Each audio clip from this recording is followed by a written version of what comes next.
बोला पुंडलिक वरदे हरी विठ्ठल, श्री ज्ञानदेव तुकाराम, बोला पंढरीनाथ महाराज की जय.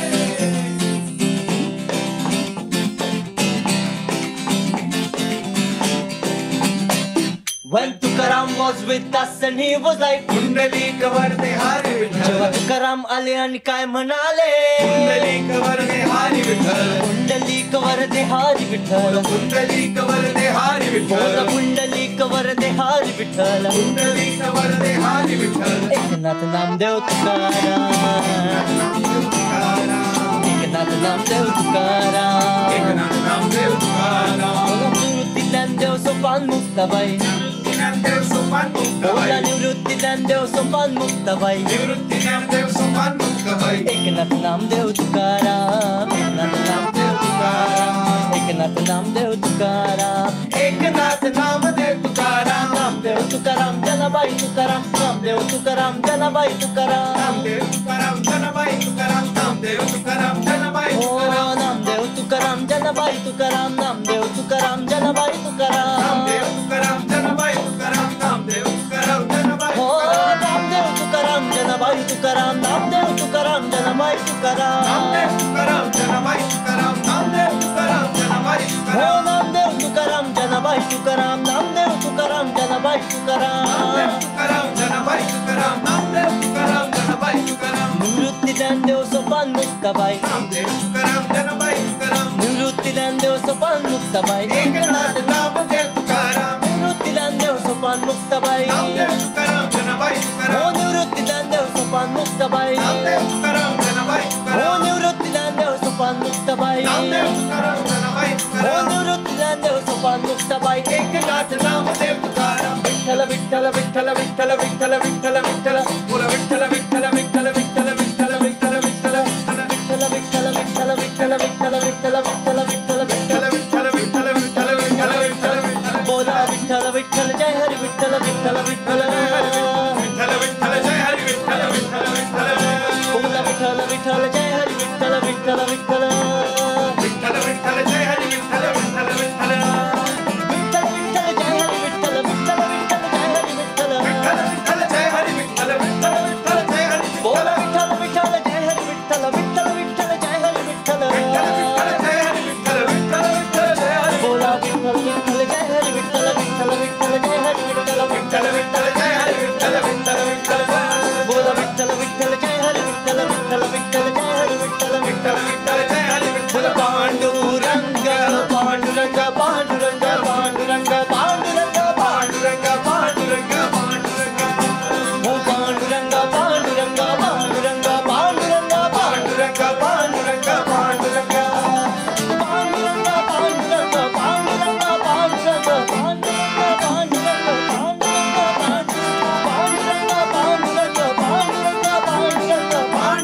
पांडुरंग पांडुरंग पांडुरंग पांडुरंग पांडुरंग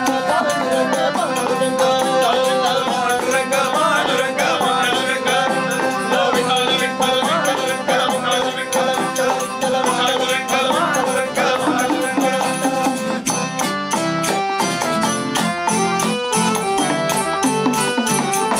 बोला पुंडलिक वरदे हरी विठ्ठल, श्री ज्ञानदेव तुकाराम, बोला पंढरीनाथ महाराज की जय.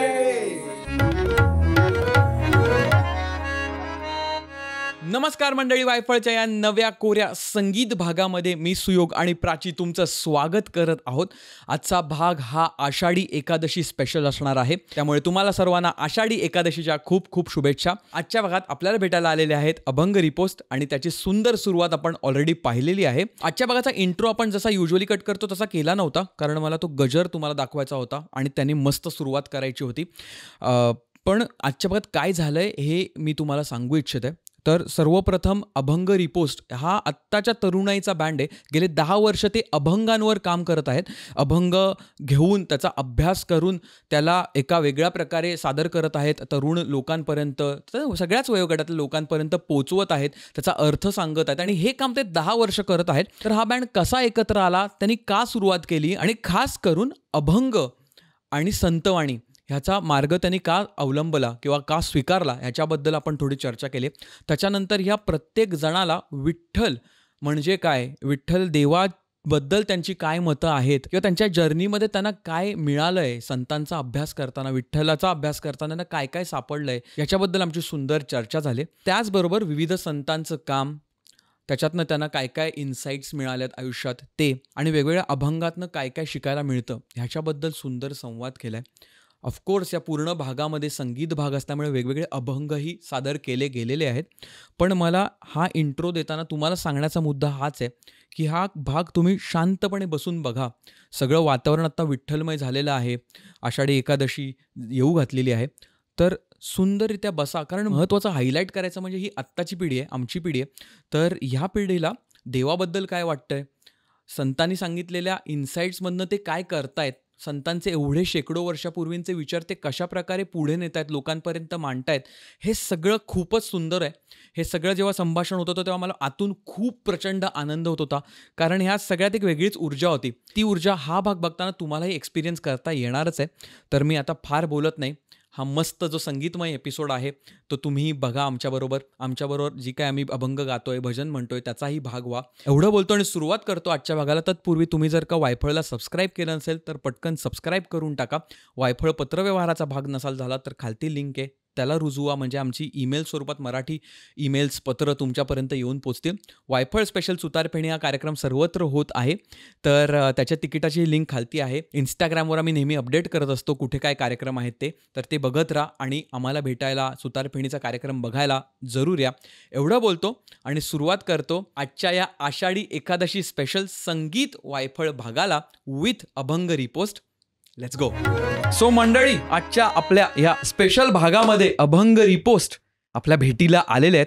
असे सगळे बघा कसे आम्ही एकदम पांढरे शुभ्र कपडे घालून वगैरे माहोल केलेला आहे आज एकादशी स्पेशल एकदम. आणि मी पटकन ओळख करून देतो. अजय आपल्या इथे आहे जो गिटार वाजवतोय. स्वप्नील आहे जो युजली बेस गिटार वाजवतो, पण आज तो टाळ वाजवणार आहे.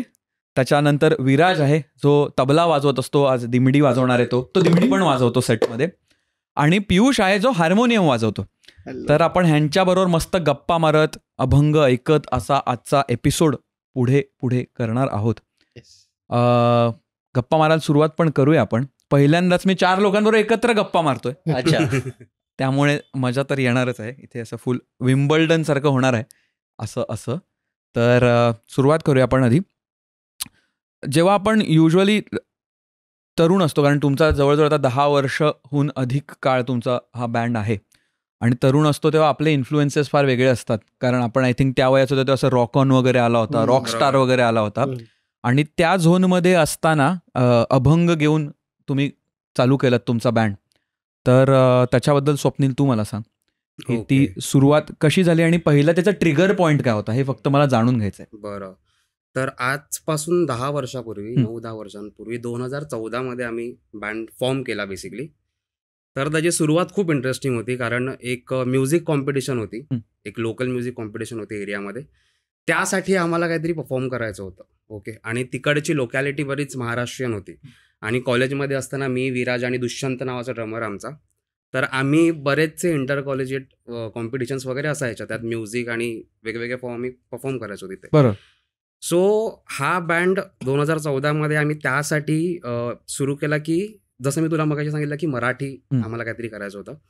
तर आमच्या घरातून बरेच लोक वारीला पण जायची, म्हणजे आजी आणि आजोबा वगैरे. ते तुमच्या सगळ्यांच्या घरातनं कोण जायचं वारीला? माझ्या आणि दुष्यंतच्या घरातून जायचं मोस्टली, पण आम्ही गेलोय. ओके. सो ते अभंग सगळेच आपण लहानपणापासूनच ऐकतच आलोय. बरोबर. ठीक आहे. तर आम्ही विचार केला की जर अभंग आपण गिटार आणि ड्रम्स या वेस्टर्न इन्स्ट्रुमेंट सोबत आणि हार्मोनियम आणि तबला असे जर परफॉर्म केले तर ती एक युनिक अशी एक आयडिया होते. सो पहिला परफॉर्मन्स आमचा झालेला तेव्हा ती कॉम्पिटिशन आम्ही जिंकलो. ओके. सो त्यानंतर आम्ही ठरवलं की आपण काहीतरी करू शकतो. तर त्यानंतर गिरगावमध्ये एक पाडवा असतो, गुढीपाडवाची एक रॅली असते, सगळ्यांनाच माहिती, शोभायात्रा.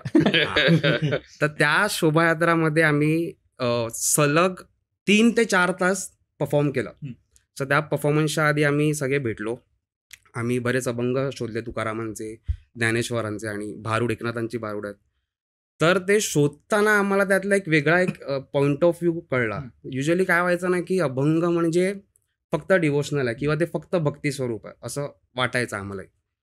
तर ते रिसर्च करता करता अभंग वाचून आम्हाला कळलं की यात खूप रेव्होल्युशन पण आहे. ओके, सो ते त्या फॉर्ममध्ये यूथपर्यंत गेल्या पाहिजे. नॉट ओन्ली यूथ, पण बाकीचे जे नॉन महाराष्ट्रीयन आहेत बेसिकली. सो तसे आम्ही ते कंपोज केले की ते अर्थ समजून आम्ही 6 जण वेगवेगळे अर्थ, कारण प्रत्येकाचा विचार करण्याची क्षमता वेगळी असते. सो त्यानुसार आम्ही ते अर्थ काढले, एक अर्थ कंबाईन केला जो आपल्याला लोकांपर्यंत पोहोचवायचा आहे, आणि त्या अर्थाला अनुसरून आम्ही ते कंपोजिशन्स केले. सो आम्ही ॲक्च्युली पहिल्यांदा जेव्हा परफॉर्म केलं पाडव्याला, तेव्हा आम्ही शुअर नव्हतो की लोकांना कितपत आवडेल. बरोबर. पण आमचा बेसिक क्लिअर असल्यामुळे ते अर्थ समजून कंपोजिशन्स केल्यामुळे लोकांनी ते खूप चांगल्या प्रकारे ॲक्सेप्ट केलं. आणि तेव्हा एक मस्त स्टोरी झालेली की त्या रॅलीमध्ये खूप सारे महाराष्ट्रातून बरीच लोक येतात. बरोबर. तर त्यात एक वारकरी संप्रदायाची एक दिंडी असते, तर ती दिंडी येत होती आणि त्यांच्यासाठी आम्ही परफॉर्म केलं. आणि ते दिंडीतले जे दिंडीचे प्रमुख जे म्हणतो आपण, जे ते दिंडी घेऊन येतात, आणि त्यांचं वय साधारणतः 50-60 असेल असतं काकांचं. सो ते स्टेजवर येऊन ते आमचा जो गायक होता सुयोग आदी, तू ओळखत असशील. मी नाही, हा सुयोग नाही, दुसरा सुयोग.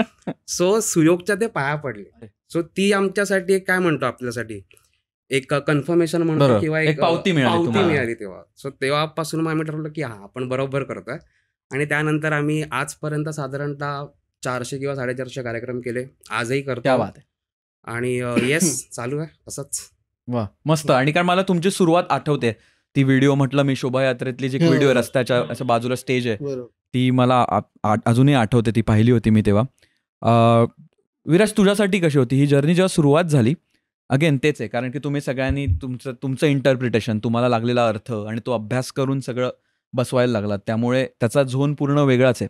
पण तुला सुरुवातीला ह्याच्याबद्दल कसं वाटतं? कारण आता ओव्हर द इयर्स 10 वर्ष तुम्ही करताय, तर आता तुम्ही त्याच्याकडे बघण्याचा दृष्टिकोन बदललाय, तुम्हालाही नवीन गोष्टी सापडल्या असतील, त्याच्याबद्दल बोलूच आपण. पण सुरुवातीची ती काय एक्साइटमेंट होती ह्या फॉर्म बद्दल? तू शोभायात्रा म्हणालास तेव्हा मला आठवलं ज्ञानेश्वरी बरोबरचा जोक, यात्रेतली शोभा. तर त्यावेळी मला असं वाटतं म्हणजे की त्यावेळी ज्यावेळी आम्ही तो कार्यक्रम केला होता अभंग रिपोस्टचा, त्यावेळी तो बँड अभंग रिपोस्ट पण नव्हता पहिले तर, कारण आम्ही नाव वगैरे पण ठरवत होतो, नॉट येट डिसाइडेड वगैरे असं काहीतरी, उगाच काहीतरी. तर मला असं वाटतं की तो कार्यक्रम असा झाला की आम्ही पण एक्सपेक्ट केलं नव्हतं की यात्रेत असं काहीतरी होऊ शकतं. आणि जे खालून ऐकत होते त्यांना पण वाटलं नव्हतं की इतकी वर्ष यात्रा चालू आहे पण यात्रेतली ही पण शोभा असू शकते, असं त्यांना वाटलं. असं झालं.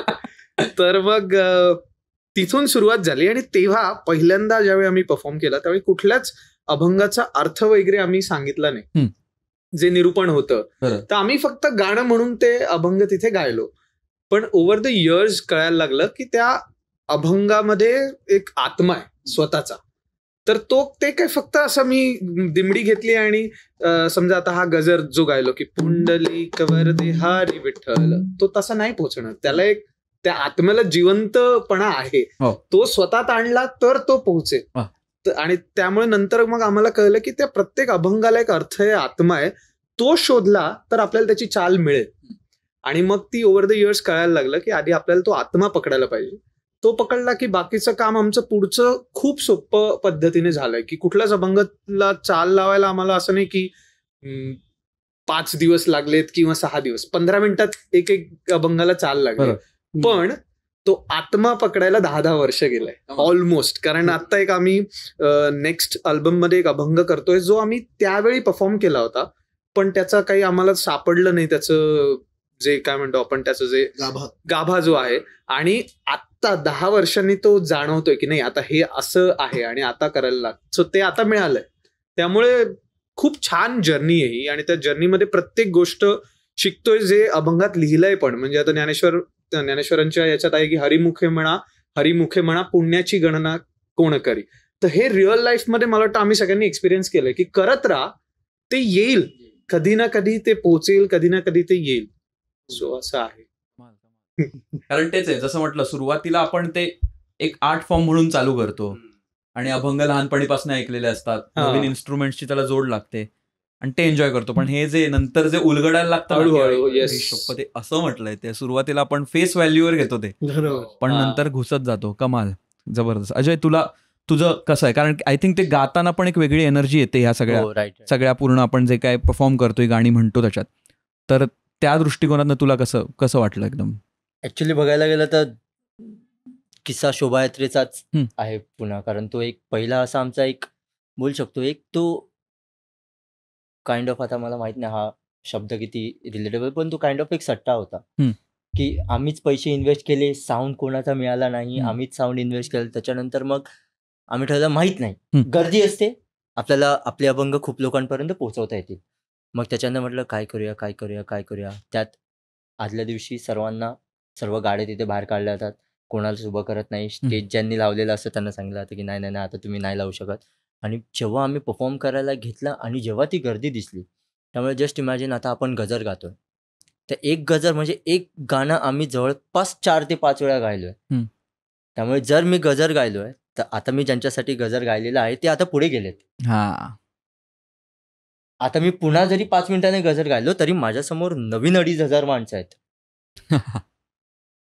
त्यामुळे त्यांच्यासाठी अरे तुम्ही गजर नाही गालात, चला आमच्यासाठी गजर गा. मग पुन्हा तो गजर, मग त्याच्यामुळे तो एक अभंग म्हणजे जस्ट इमॅजिन की लाखोची गर्दी असते, लाखोची गर्दी एकत्र विठ्ठलाचं नामस्मरण करताना तुला काय फील होईल, म्हणजे एक्झॅक्टली ती एक मिनी वारी आपण म्हणू शकतो, ज्याच्यामध्ये पूर्ण गिरगावमध्ये वारीमय वातावरण झालेलं जेव्हा अभंग रिपोर्टने परफॉर्म केलेलं. पण ऑब्व्हियसली तेव्हा आम्ही निरूपण वगैरे काही केलं नव्हतं. नंतर अशी खूप सारी आम्हाला जशी पावती मिळाली की वारकरी आले, त्यांनी पाया पडलं, आणि over the period of time खूप सारे नवीन अभंग कळायला लागले, ज्यांचे अर्थ आपण आपल्या आयुष्यामध्ये अप्लाय करू शकतो. फॉर एक्झाम्पल विराजूला हरिमुखे म्हणा पुण्याची गणना कोण करी, किंवा देवाचे द्वारी उभा क्षणभरी. माणसांनी 2 मिनिटं थांबणं गरजेचं आहे आजकालच्या पिढीला, म्हणजे माणसाला बोलताना आहे पण आजकालच्या पिढीला थांबणं माहित नाही. इव्हन आपण जेव्हा रील बघतो तेव्हा त्यांना पहिल्या 5 सेकंदामध्ये जर आवडलं नाही तर लगेच स्वाईप अप होऊन जातं, म्हणजे तो कंटेंट कितीही चांगला असू दे. मग त्याच्यामध्ये असे असू शकतं की अभंग रिपोर्टचं एखादं गाणं आलं असेल पण ते पहिल्या 5 सेकंदामध्ये त्यांना तेवढं रिलेट नाही झालं, त्यांनी ते स्वाईप अप केलं असेल, किंवा एखादा तुझ्या पॉडकास्टचा एखादा व्हिडिओ पर्सनलच झाला होऊ शकतं. तर आजकालच्या पिढीला ते थांबणं फार गरजेचं आहे. संतांनी तेव्हा लिहून ठेवलंय की आजच्या पिढीला काय शिकणं गरजेचं आहे, आजकालच्या पिढीला काय आयुष्यामध्ये अप्लाय करणं गरजेचं आहे. तर हे असं हळूहळू कमाल. कारण हा जो आता मुद्दा म्हणाला की हे एवढ्या वर्षापूर्वी लिहून ठेवलेलं आहे, आणि हे सगळं आय थिंक ह्युमन बिहेवियर, म्हणजे आपण जसे वागतो त्याच्या मूलभूत गोष्टींवर लिहिलेलं आहे. म्हणून आय थिंक ते तेव्हाही रिलेटेबल होतं आणि आत्ताही रिलेटेबल होतं. आणि ह्याच्यातनं अजून एक काय जाणवतं, तेव्हाचेही प्रॉब्लेम तेच होते आणि आजही आपण पर्सनली त्याच प्रॉब्लेम्स मधनं जातोय, जरी त्याचा फ्लेवर्स बदल. माणूस श्वासच घेतोय, हो तेव्हाही घेत होता आणि आजही कसाही कृत्रिम घेऊ दे किंवा कसाही घेत, त्याला श्वास लागतोय, तर ते बदलणार नाहीच आहे. तेच त्यांनी त्यावेळी सांगून ठेवलं. जे म्हणून आपल्याकडे म्हणतात ना बेसिक खूप सोपं असतं पण ते आपल्याला जमत नाही. खरंय साधं असतं पण तेच कठीण पडतं.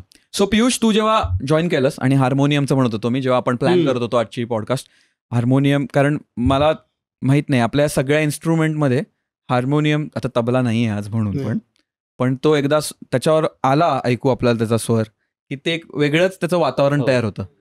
त्यामुळे आय थिंक तुमचं बँड हे अख्खं एवढं सुंदर फ्युजन आहे वेस्टर्न इन्स्ट्रुमेंट्स आणि इंडियन इन्स्ट्रुमेंट. जरी हार्मोनियम इंडियन नाहीये पण आता ते एवढं वर्ष इंडियनाइज झालंय, पण त्यामुळे ते कमाल जुळून येतं. त्यामुळे तेच परत एकदा जुने विचार आणि नवीन अर्थ लावून त्याच्यावरचं, त्यामुळे ते बाप वाटतं. त्यामुळे जेव्हा तू जॉईन केलास बँड तेव्हा तुला कसं वाटलं, कारण तेव्हा आय थिंक हे ऑलरेडी परफॉर्म करत होते. बरोबर, हो. माझी म्हणजे मी तेच हे यांची जशी एक म्हणजे आठवणी आहेत शोभायात्रेच्या, तशी माझी वेगळी आठवण आहे की तुम्ही जर व्हिडिओ बघाल युट्यूबवर जाऊन यांचा, तर मी खाली नाचतोय तिथे समोर, पिंक कलरचा कुर्ता घातलेला, मला अजून पण लक्षात आहे. आणि त्यांचं तो तेव्हा चालू होतं की काहीतरी मेलोडी इन्स्ट्रुमेंट हवंय बँडला, पण त्यांना कळत नव्हतं की काय घ्यायचं, कन्फ्युजन होते. कोणाला वाटत होतं गिटार घेऊ शकतो किंवा फ्लूट घेऊ शकतो, व्हायलिन घेऊ शकतो, असं वेगवेगळ्या गोष्टी ट्राय करत होते ते. आणि आय थिंक सो त्याला एक वर्षाचा पॅच गेला त्यांचा. आणि मध्यंतरी त्यांनी मला सांगितलं नव्हतं, पण त्यांनी असा विचार केला की का नाही हार्मोनियम. आय थिंक सो स्वप्नीलने हा विचार पहिल्यांदा केलेला मला. दुष्यंतची आयडिया होती आपण करू शकतो असं. हां, कारण सांगतो, सॉरी कट करायला, की आम्ही नाही. कोक स्टुडिओ जास्त बघायचो. हम्म. तो कोक स्टुडिओ जे म्हणजे आम्ही पहिल्यांदा बघितलं ना हार्मोनियम एका बँडमध्ये, तर कोक स्टुडिओमध्ये बघितलं. ओके. सो आम्ही खूप इन्फ्लुएन्स आहे, मी, दुष्यंत, विराज, आता सगळे सगळेच हो. कोक स्टुडिओमुळे. So continue. हा तर हो म्हणजे याची आठवण म्हणून मग त्यांनी मला सांगितलं की तुला हार्मोनियम वाजवायचे बँडमध्ये, तर तू वाजवशील का? आणि तर मी लहानपणापासून कीबोर्ड शिकलेलो. मी हार्मोनियम अशी असंच कुठे शिकलो नाही. म्हणजे माझे गुरु आहेत पंडित अजय सुगेकर, त्यांच्याकडे मी 6 महिने 1 वर्ष मी बेसिक्स त्यांच्याकडे शिकलेलो हार्मोनियम. आणि हे आले तर मी म्हणलं मला तर आवडेल, कारण माझ्याकडेही काही नव्हतं तेव्हा ॲसच. कॉलेजमध्ये मी परफॉर्म करत होतो आणि नंतर कॉलेज सोडलेलं असं. पण म्युझिक करायचं होतं माहीत होतं. आणि मग त्यांनी सांगितलं हार्मोनियम, पण माझ्याकडे हार्मोनियमच नव्हती तेव्हा. असा पहिला मेन प्रॉब्लेम. आणि जॅमिंग होतं तर मी याला विचारलं की दादा कीबोर्ड चालेल का? तर तो मला म्हणाला मग मी ऑक्टापॅड घेऊन येऊ का तबल्याच्या जागी? तर मी म्हटलं अरे पण नाही आहे, मग अरेंज कर, मला नको सांगूस. मग मी एक अरेंज केली मित्राची हार्मोनियम, नाही सुयोगची हार्मोनियम होती ती, मला अजूनही आठवतं. दुसरा. हां येस. आणि मग ती त्याला सांगितली घेऊन यायला. आणि घेऊन आला तो, तर त्याचे काही सूरच वाजत नव्हते, काही सूर अडकत होते, पण आम्ही जॅम केला. आणि हा म्हणाल तसं त्यांनी मला तसंच दाखवलं की बघ आपल्याला तसं ते जे फॉलो करतात ना क्लासिकलमध्ये, तशी हार्मोनियम नको आहे, आपल्याला काहीतरी वेगळं हवं आहे हार्मोनियममध्ये. तर मी म्हणलं चालेल, मला पण माहीत नव्हतं काय होणार आहे काय नाही. आणि मग आम्ही जॅमिंगला सुरुवात केली हळूहळू हळूहळू. आणि पहिले 1 वर्ष तर मी त्याच पेटीवर शोज केले. मला आठवतं की आमचे गिरगावात खूप शोज झालेले, साऊथ बॉम्बेत खूप शोज झालेले त्यावेळी, आणि माझ्याकडे पेटी नव्हती. तर अक्षरशः म्हणजे माझ्याकडे एक चमचा असायचा पेटीबरोबर, की तिथे जिथे जिथे ते नोट अडकत आहेत तिकडे तिकडे तो चमचा मी टाकून ठेवायचो की ते अडकू नये म्हणून. पण तेच होतं की त्या 1 वर्षात शिकायला खूप मिळालं भरपूर काही. कारण शाळेत शिकलेलो अभंग आणि सगळ्या गोष्टी, किंवा आपलं मराठी वाङ्मय जे काही आहे त्याचा अभ्यास सुद्धा झालेला. पण म्हणतो ना आपण एखादी गोष्ट जेव्हा रोज रिसाईट करायला लागतो, त्याला एक कन्सिस्टन्सी येते, तेव्हा ती गोष्टच तुम्हाला शिकवत जाते जे काय आहे ते. बरोबर. डोकं लावायला लागत नाही. उलटं डोकं बाजूला काढून ठेवलं तर लवकर शिकता येतात त्या गोष्टी. तर तशी ती जर्नी झाली. आणि मग फायनली जाऊन मी हार्मोनियम घेतली जाऊन, आणि मग पुढे पुढे पुढे आम्ही वाजवायला लागलो. आणि मग मेन मुद्दा हा झाला की मला असं वाटतं की इंडियामध्ये सुद्धा किंवा हा थॉट फार युनिक आहे की हार्मोनियम हे एक लीड मेलोडी इन्स्ट्रुमेंट म्हणून यूज करू शकतो का? आणि हा बँडने, म्हणजे ही पूर्ण बँडने रिस्पॉन्सिबिलिटी घेतली सुद्धा. आणि आता मी हे म्हणू शकतो की आम्ही ती पार पाडली ती रिस्पॉन्सिबिलिटी, की आज आपल्याला व्हायलिन ऐकायला मिळतं, फ्लूट ऐकायला मिळतं, मेंडोलिन, सितार, खूप सारे इन्स्ट्रुमेंट ऐकायला मिळतात, पण हार्मोनियम नाही ऐकायला मिळत कुठे. आणि मग मी म्हणतो ना की जे संतांकडनं शिकत गेलो, तर आमचे डिस्कशन्स खूप व्हायचे त्यावेळी, कारण आम्हाला काहीच माहीत नव्हतं. तर म्हणतात ना ती बालबुद्धी असते की याचा अर्थ तू मग अशी म्हणाल तसा फेस व्हॅल्यू घेऊन मग त्याच्यावर डिस्कशन करत बसायचो आम्ही. रोज जॅम करायचो, जॅम झालं की रात्री डिस्कशन, माझ्याच घरी असायचो आम्ही. आणि मग त्या डिस्कशन्स मधून ना, म्हणजे जर हार्मोनियमला म्हणजे इम्प्लिमेंट करताना असं झालं ना की फक्त वाजवायची नाही आहे हार्मोनियम, की एखादा पार्ट जर मला बनवायचा आहे गाण्यासाठी, तर तो फक्त सुरांचा विचार करून, लयीचा विचार करून, आणि लोकांना कितपत आवडेल, काय आवडेल, कुठल्या रागावर, असा मी कधीच विचार केला नाही. तर म्हणजे आता समजा मगाशी हा म्हणाला देवाची द्वारी उभा क्षणभरी, तर तो क्षणभरीचा थॉट या हार्मोनियम मधनं येतोय का, याचा विचार करायला मी सुरुवात केली. मग त्यानंतर कुठला रिव्हॉल्युशनरी अभंग असेल, म्हणजे उदाहरण पण देऊ शकतोस तो आता तेवढंच. मी सांगू शकतो ना तुला, तर गातोस देवाची आत्ता फक्त उदाहरण द्या, Yes, yes. अखंड गाणं करू दे. एक लाईन गा फक्त माझ्यासाठी. देवाची द्वारी उभा क्षणभरी, देवाची द्वारी उभा क्षणभरी, तीन मुक्तिचारी साधिला, तीन मुक्तिचारी साधिला.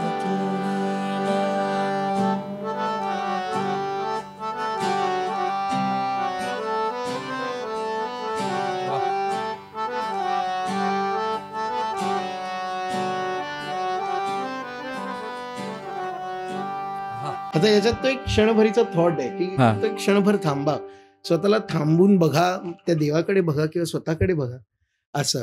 पण हेच जर कुठला रिव्होल्युशनरी अभंग आहे, म्हणजे माझ्यासाठी तर देहदेवाचे मंदिर हा पण एक रिव्होल्युशनरी अभंग आहे. मनी नाही भाव, तर तो आक्रोश आहे. तर तो आक्रोश पोचतोय की नाही माझ्या इन्स्ट्रुमेंट पार्टमधनं, किंवा रादर सगळ्यांच्याच, म्हणजे आम्ही ह्या इन्स्ट्रुमेंटच्या बाबतीत, पण हार्मोनियमच्या बाबतीत मी अशा पद्धतीने विचार केला. त्यामुळे मेलडी इन्स्ट्रुमेंट म्हणून आलो, पण एक रोल घेऊन आलो. फक्त इन्स्ट्रुमेंट प्लेअर म्हणून आलो नाही मी या बँडमध्ये. Right. आणि त्यामुळे ते कायम राहिलं. म्हणजे मध्यंतरी मी नव्हतो सुद्धा यांच्याबरोबर काही कारणांमुळे, पण माझ्या सबकॉन्शियसमध्ये पूर्ण ते होतं. त्यामुळे परत आल्यावर मला जास्त कष्ट नाही लागले Right. त्या गोष्टीसाठी. कमाल कमाल कमाल. तर असं ते आहे तो. आणि तुमच्या सगळ्यांच्या बॉडी लँग्वेज मधनं पण ते दिसतंय. एवढ्या वर्षाची जी प्रॅक्टिस आहे तुमची हे करण्याची, आणि विचारांची पण मॅच्युरिटी येते, राईट. ती खूप सुंदररित्या मी जेवढा काळ तुमच्यावर घालवलाय, की आपण ज्या आधी शूटच्या आधी पण गप्पा मारल्यात, ते व्यवस्थित मस्त दिसून येतं. तर तुमचा पहिलं शोभायात्रेच्या वेळेच्या परफॉर्मन्समधला एक अभंग आपण आता घेऊया, जो तुम्ही कंपोज केला होता, जो ऍक्च्युली आत्ता ह्याने आपल्याला सादर करून दाखवलाय. तर तो आता पूर्ण सगळ्यांनी सादर करूया तुमच्यासाठी. चला, तुम्ही कोरस सेक्शन तुम्ही गाऊ शकता मंडळी. हा, एकदा ऐकून परत मागे जाऊन परत ऐकून परत गाऊ शकता. हे तुम्ही करू शकताय. वेळ तुमच्या हातात आहे.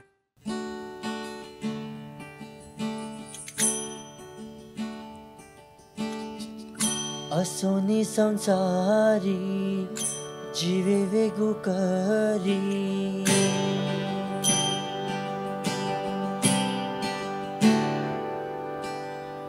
असोनी संसारी जीवे वेगू करी, असोनी संसारी जीवे वेगू करी. वेदशास्त्र उभारी, वेदशास्त्र उभारी, वेदशास्त्र उभारी, बाया सदा ज्ञानदेव म्हणे, व्यासाची आपुणा ज्ञानदेव म्हणे, व्यासाची आपुणा ज्ञानदेव म्हणे, व्यासाची आपुणा ज्ञानदेव म्हणे, व्यासाची आपुणा ज्ञानदेव म्हणे, व्यासाची आपुणा ज्ञानदेव म्हणे, व्यासाची आपुणा. द्वारकेचा राणा पांडवा घरी, पांडवा घरी, देवाची ये द्वारी उभा क्षणभरी, देवाची ये द्वारी उभा क्षणभरी. तेने मुक्तिचारी साधियेला, तेने मुक्तिचारी साधियेला. बोला विठ्ठल विठ्ठल जय हरी विठ्ठल विठ्ठल जय हरी विठ्ठल विठ्ठल विठ्ठल जय हरी विठ्ठल विठ्ठल विठ्ठल जय हरी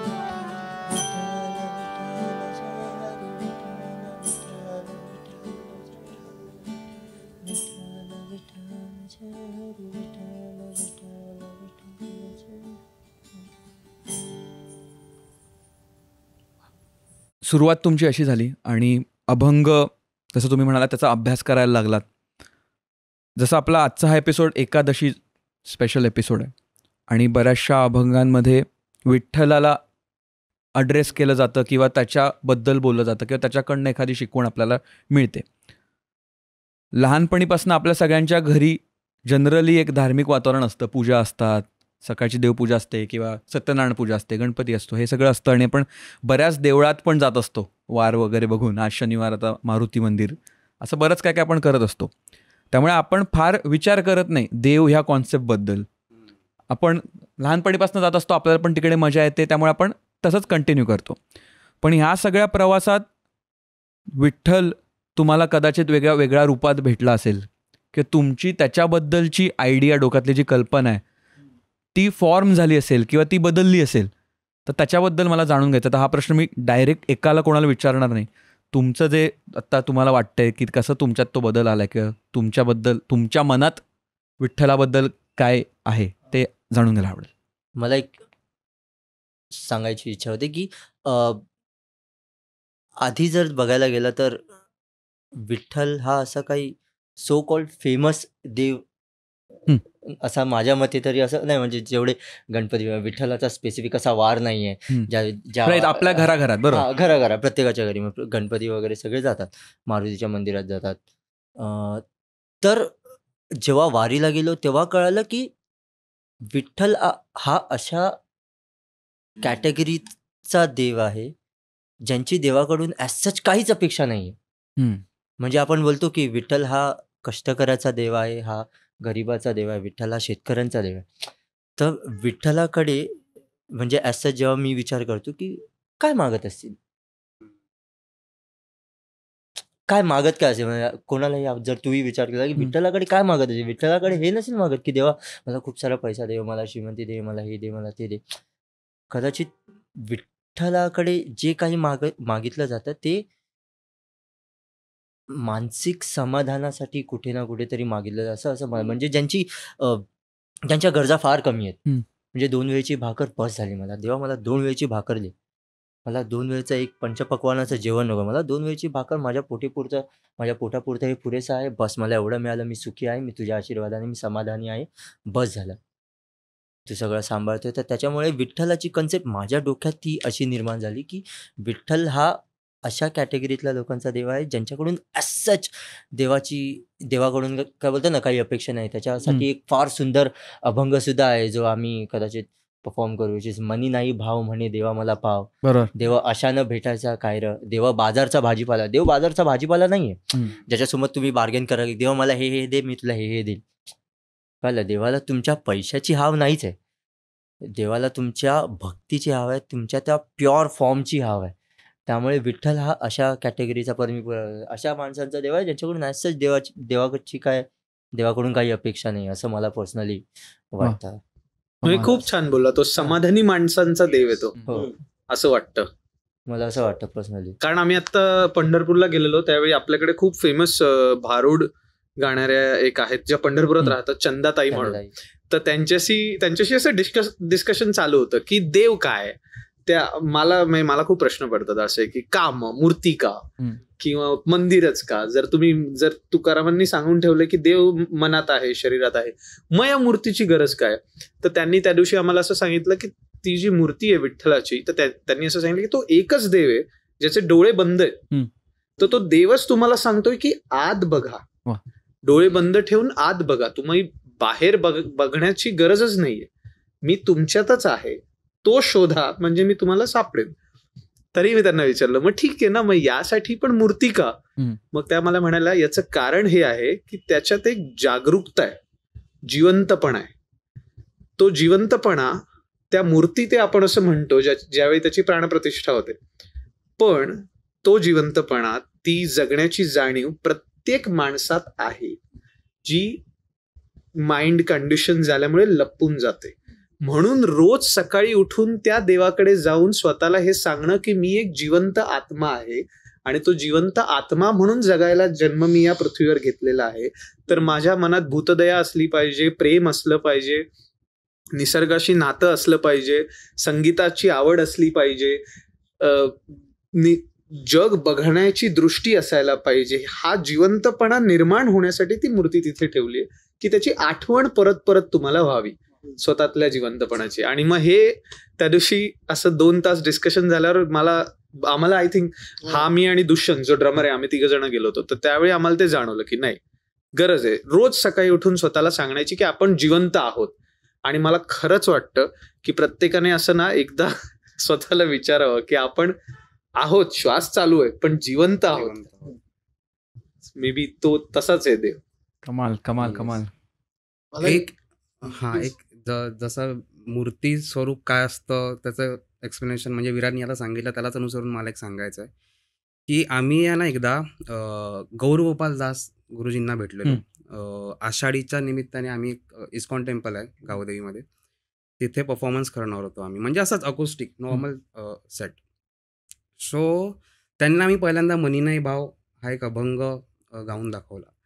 तर तो गाऊन त्यांनी ऐकला आणि त्यांनाही खूप आवडलं की वेगळंच कॉम्पोजिशन आहे आणि खूप असं एनर्जेटिक वगैरे आहे. मग त्यांनी आम्हाला एक प्रश्न विचारला की तुकडोजींनी काय सांगितलं जातात की दगडाचा देव त्याला वडराचा देव, बेसिकली मूर्ती स्वरूप आणि ह्या सगळ्या गोष्टींवर तो अभंग आहे. तर त्यांनी एक मस्त विचार सांगितलं आम्हाला, एक्सप्लेन केलं की मला सांगा तुम्ही मंदिरात लोक काय येतात पाया पडायला. जर आपण म्हणतो देव सगळीकडे आहे तर लोकांना मंदिरात यायची गरज काय किंवा देवारासमोर हात जोडायची गरज काय. तर त्यांनी एक मस्त एक्सप्लेनेशन दिलं की रेडिओ फ्रिक्वेन्सीज सगळीकडे असतात. आत्ताही आपल्या आजूबाजूला रेडिओ फ्रिक्वेन्सीज आहेत, पण तो ऐकायला एक ट्रान्झिस्टर लागतो, रेडिओ ट्रान्झिस्टर, तो त्या फ्रिक्वेन्सीला ऑडिओ फ्रिक्वेन्सीजमध्ये ट्रान्समिट करतो आणि आपल्याला ऐकायला येतं. तर तेच काम मंदिरांचं आहे. आपण जेव्हा एखाद्या मंदिरात जातो, एखाद्या मूर्तीकडे बघतो, तिथे ध्यान लावून बसतो आपण, तो आपल्या आजूबाजूला एक वेगळा ऑरा तयार होतो. सो ते महत्व आहे की आपण मंदिरात गेलो पाहिजे किंवा देवाच्या समोर उभं राहून काही मागणं न बघणं प्रत्येकाचा तो पर्सनली आहे, पण तो एक वेळ आपण दिला पाहिजे आपल्या स्वतःला, देवाला नाही. कारण ते जेव्हा आपण हात जोडून शांत बसतो एका ठिकाणी किंवा देवाच्या समोर किंवा मंदिरात, आपल्याला आपण आपल्या बॉडीमध्ये इनर सोल ज्याला म्हणतो आपण, ठीक आहे, इनर इंजिनिअरिंग वगैरे, ते आपल्याला जास्त कळतं. आपले हार्टबीट्स, आपले श्वास फील होतात आपल्याला, आणि ते खूप इम्पॉर्टंट आहे. राईट. कमाल कमाल, खूप चांगला मुद्दा आहे. अजय जसं म्हणाला ना की म्हणजे शेतकरी जे आहेत किंवा वारकरी आपण ज्यांना म्हणू, ज्यांचा देव आहे, तर ते मला असं कारण वाटतं ना की आम्ही सुद्धा वारीला जातो दरवर्षी किंवा ट्राय करतो, म्हणजे 2 वर्षातनं एकदा तरी आम्ही वारीला नक्की जाऊ असं. आणि आत्तापर्यंत आम्ही 2दा-3दा 3-4 वेळा तर वारीला जाऊन आलोय. तर मला ती एक गोष्ट विठ्ठला म्हणजे देवाच्या बाबतीत ही जाणवली की म्हणजे थोडं देवाकडे जो काही मागायला जातो ना, त्याच्यात एक गोष्ट नसते अशी मला जी वाटते, ती म्हणजे विश्वास. त्याला त्याच्या देवावरच विश्वास नसतो की तो मला देईल जे मला हवंय, जी माझी कर्म मी करतोय त्याची फळं तो मला देईल. तर मला असं वाटतं की विठ्ठल हा एस्पेशली म्हणजे त्या देवाबद्दल जर बोलायला गेलं तर तो विश्वासात आहे. म्हणून इतके वर्ष तशीच्या तशी ती वारी चालू आहे. आणि आजपर्यंतही म्हणजे आपण दरवर्षी या आषाढीच्या काळात तुम्ही न्यूज लावा, सोशल मीडिया आता आलंय, सगळीकडे तुम्हाला त्या वारीचं दिसेल, पण अजूनही त्याला फॅसिनेट नाही केलं गेलेलं आहे. बरोबर. कारण तो विश्वास आहे लोकांचा, त्या विश्वासाला आपण फॅसिनेट नाही करू शकत लोकांसमोर. आणि तो तुमच्यात जोपर्यंत येत नाही ना, तोपर्यंत तुम्हाला तुमचा विठ्ठल सापडणार नाही. जसं चंदाताई म्हणाल्या की तो आत बघायला सांगतोय, तर आत बघताना जर आज तू म्हणाला 76 एपिसोड्स तू केलेस, आम्ही गेले 9 वर्ष करतोय, ह्या सर्वात कुठेतरी तुझा त्या गोष्टीवर विश्वास आहे ना, म्हणून तू ते कन्सिस्टंटली करतोयस. तर हेच आम्ही सांगण्याचा प्रयत्न करतो. तो देव सगळीकडे, म्हणजे तो देव कुठे, देव तुमच्यात आहे, तुमच्या विश्वासात आहे. तुम्ही विश्वास ठेवा, तुम्हाला देव नक्की मिळेल. तर आमचं असं होतं की म्हणजे माझ्या बाबतीत मी सांगेन की ज्या दिवशी आम्ही भेटत नाही आणि वाजवत नाही ना, तेव्हा मला अशी चैन नाही पडत. आणि जेव्हा आम्ही एकत्र येऊन जॅम करायला लागतो, अभंग गायला लागतो ना, तेव्हा असं वाटतं की चला आपल्या एवढं श्रीमंत कोणी नाही या जगात की आपण, म्हणजे ती भावना समजूच शकत नाही. पण मला ते हळूहळू कळलं. का? कारण आम्ही जेव्हा 6 जण एकत्र येतो तेव्हा तो विश्वास एकत्र येतो त्या गोष्टीवरचा, की हे अभंग आहेत आणि हे आम्ही गातोय आणि हे आम्हाला काहीतरी शिकवतायत, बस याच्यावर आयुष्यात काही नको. आता आम्हाला माहित नाही की पुढचा शो कधी असणार आहे, त्याच्यातनं किती पैसे आम्हाला मिळणार आहे, त्याच्यातनं कोणाचं कितपत घर चालणार आहे, काही अंदाज नसतो. पण तरी पण गेली 9 वर्ष आम्ही ते करतोय. तर मला असं वाटतं की विठ्ठल हा विश्वासाचा आहे, म्हणजे विश्वासातला देव आहे, त्याच्यावर विश्वास ठेवा असं. कमाल कमाल. आय थिंक चौघांनी पण तुम्ही जे तुमचे वर्जन किंवा तुमचा एक जो दृष्टिकोन मांडलाय तो फारच जबरदस्त वाटला मला. जसं मगाशी मी सुरुवातीला म्हटलं की आपण ते यंग असतो ते आपण बँड, जसं म्युझिशियन असतो तर बँड चालू करतो, आपण परफॉर्म करतो, जॅम करतो आणि ते खूप आपण एन्जॉय करत असतो. पण मला काय वैशिष्ट्य वाटतंय, बरेचदा काय होतं जेव्हा आपण वेगळ्या प्रकारचं म्युझिक परफॉर्म करतो तर ते त्या रिहर्सल पुरतं, तुमच्या प्रॅक्टिस पुरतं मर्यादित राहतं. मला वाटतं तुम्ही जे करताय, एक प्रॅक्टिस म्हणता येईल तुमची, ती तुमची स्टेजवर असताना पण चालू असते, घरात नुसते बसलेलं असतं तेव्हा पण चालू असते, बरोबर. आणि ते पूर्ण एक कंटिन्युटी आहे त्याला, कारण तो विचारही तुमचा चालू असतो आणि तो खूप रिफ्लेक्ट होतो तुमच्या कामात, किंवा त्या कामामुळे तुमचा एक विचार करण्याची एक पद्धत असते. त्यामुळे ते मला फारच सुंदर वाटलं. आणि जसं म्हटलं, एवढ्या वर्षांपूर्वी हे सगळं लिहून ठेवलंय आणि ते एवढे वर्ष रिलेटेबल वाटते, म्हणजे त्याच्यात काहीतरी आहे म्हणून ते वाटतं. आणि हे आपण वेगवेगळ्या प्रकारे शोधतोय, आपल्याला जसं सापडतं तसं घेतोय. आणि दुसरं एक मला सांगायचं आहे कारण की तुमच्या बँडमध्ये 4 लोक नाही, टोटल 6 लोकांचा बँड आहे. पण आपला घरगुती सेटअप असल्यामुळे आज 4 लोक आलेत. पण सगळ्या 6 लोकांना तुम्ही स्टेजवर बघाल तेव्हा जी एक्साइटमेंट इथे दिसते तुम्हाला, ही ऊर्जा जी तयार होते ती तुम्हाला अजूनही जबरदस्तरित्या अनुभवता येईल. तर ते आपण टाकूच कधी ना कधी जेव्हा लाईव्ह असेल तेव्हा. तर ते बघण्यासाठी जा. म्हणून आज 4 जण आलेत. टीजर हा तुमच्यासाठी, म्हणजे तुम्हाला एक कळेल की लाईव्हमध्ये काय होतं जेव्हा ड्रम्स, गिटार, ह्याच्या हातात बेस असतो टाळेच्या ऐवजी, तर तेव्हा काय होतं तेही कळेल. तर मग आपण आत्ता मनी नाही भाव जे ज्याच्याबद्दल बोलत होतो ते सादर करूया. त्याआधी आपण मगाचपासून 5च जणांची नावं घेतली आहेत. 5वा जो दुष्यंत देवरुकर ड्रमर जो आलेला नाहीये, पण 6वा मेंबर जो बँडमध्ये खूप छान गातो, ज्याचं नाव आहे प्रतीश म्हस्के, जो पण येऊ शकलेला नाही, तर तो हा अभंग खूप छान गातो. आता आम्ही कसे गातो बघूया.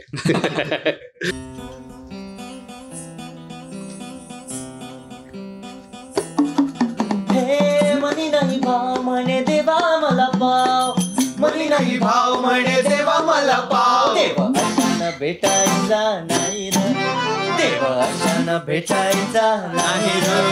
देव बाजारचा भाजीपाला नाही र, देव बाजारचा भाजीपाला नाही र, नाही र. देव बाजारचा भाजीपाला नाही र, देव बाजारचा भाजीपाला नाही र.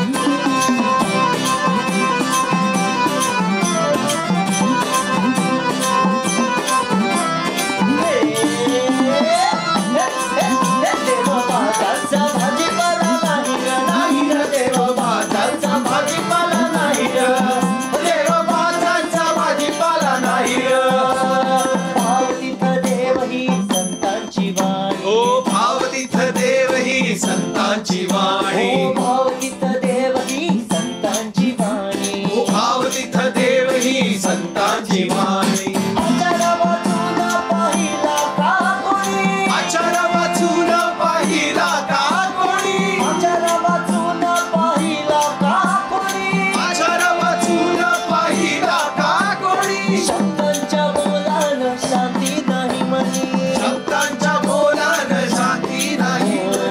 देवाचं दैवत्व आहे ठाई ठाई, आहे ठाई ठाई, आहे ठाई ठाई.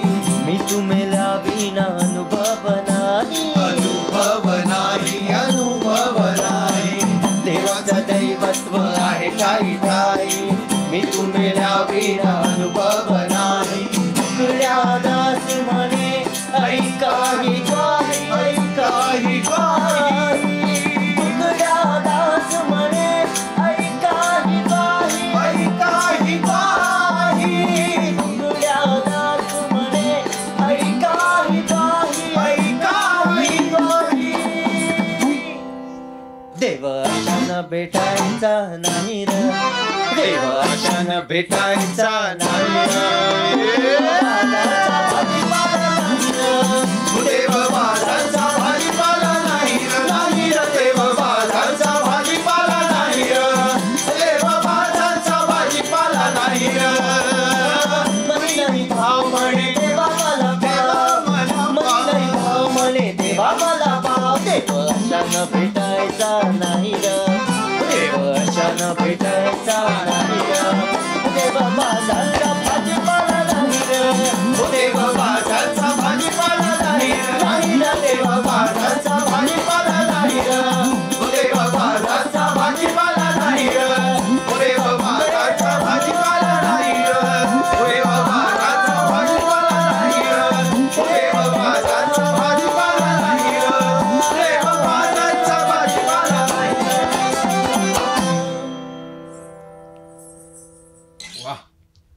तर या मस्त सादरीकरणानंतर मला तुम्हाला विचारायचं आहे, तुम्ही निरूपण कधी चालू केलं आणि का चालू केलं? कारण जेव्हा तुम्हाला एखादा अभंग एक्सप्लेन करायचा आहे किंवा बरेचदा काय होतं, आपल्याकडचे प्रेक्षक असतात, त्यांना कदाचित त्याचं माहिती नसते, त्याची काय कॉन्टेक्स्ट काय आहे, त्याचा कशाबद्दल बोललं जातं आहे. तर जसं तुम्ही म्हणालात सुरुवातीला तुम्ही करत नव्हतात आणि नंतर करायला लागलात, तर ते कसं चालू झालं हा एक प्रश्न आहे.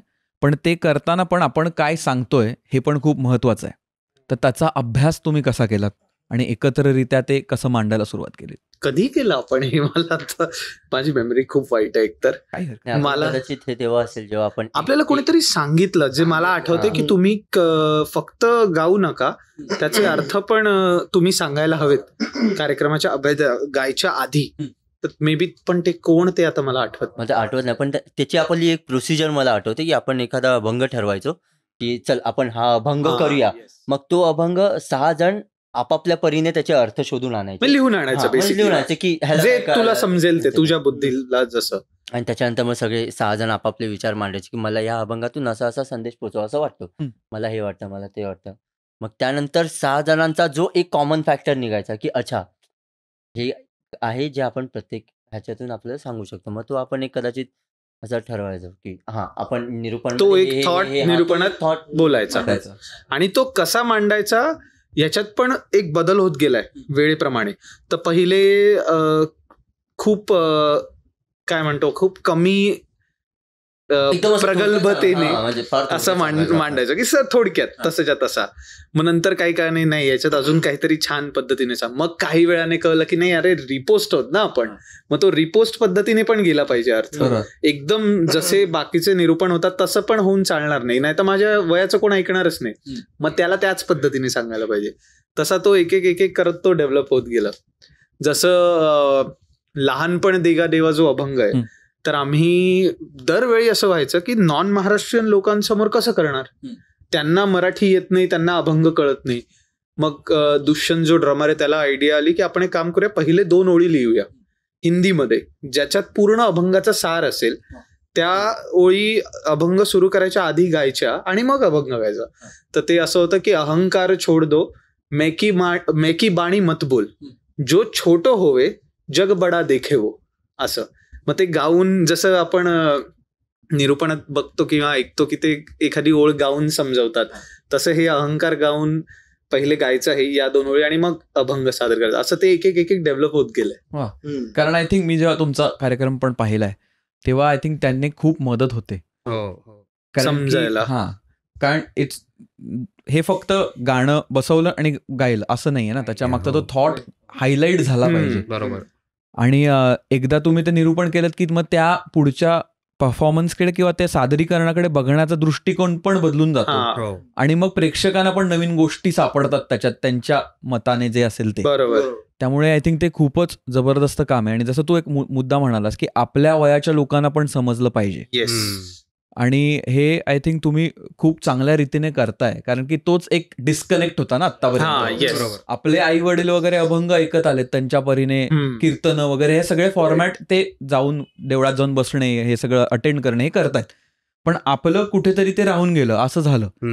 पण आय थिंक ह्याच्या मार्फत ते होतंय. तसं तुम्हाला कधी वाटलं का की अरे मला पण हे करायला आवडलं असतं पण नाही करता आलं, आणि त्याच्या आता ह्या बँडमुळे ह्या सगळ्या गोष्टी मला करता येतात, ह्याची एक जबाबदारीची जाणीव कधी होते तुम्हाला? काय करता आलं असतं म्हणजे इन जनरल, म्हणजे हा जो निरूपण डिस्कनेक्ट म्हणजे हे थॉट पोचवणं.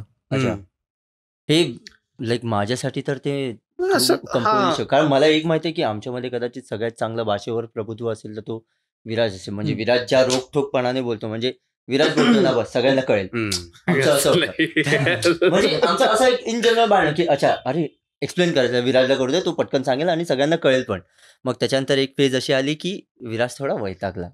ठीक आहे की मीच किती एक्सप्लेन करायचं ना. जेव्हा लेट्स से की एका सेटमध्ये लेट्स से की जर 8 ते 10 अभंग होत आहेत तर ऍटलिस्ट एक अभंग तरी एकाने एक्सप्लेन केला पाहिजे.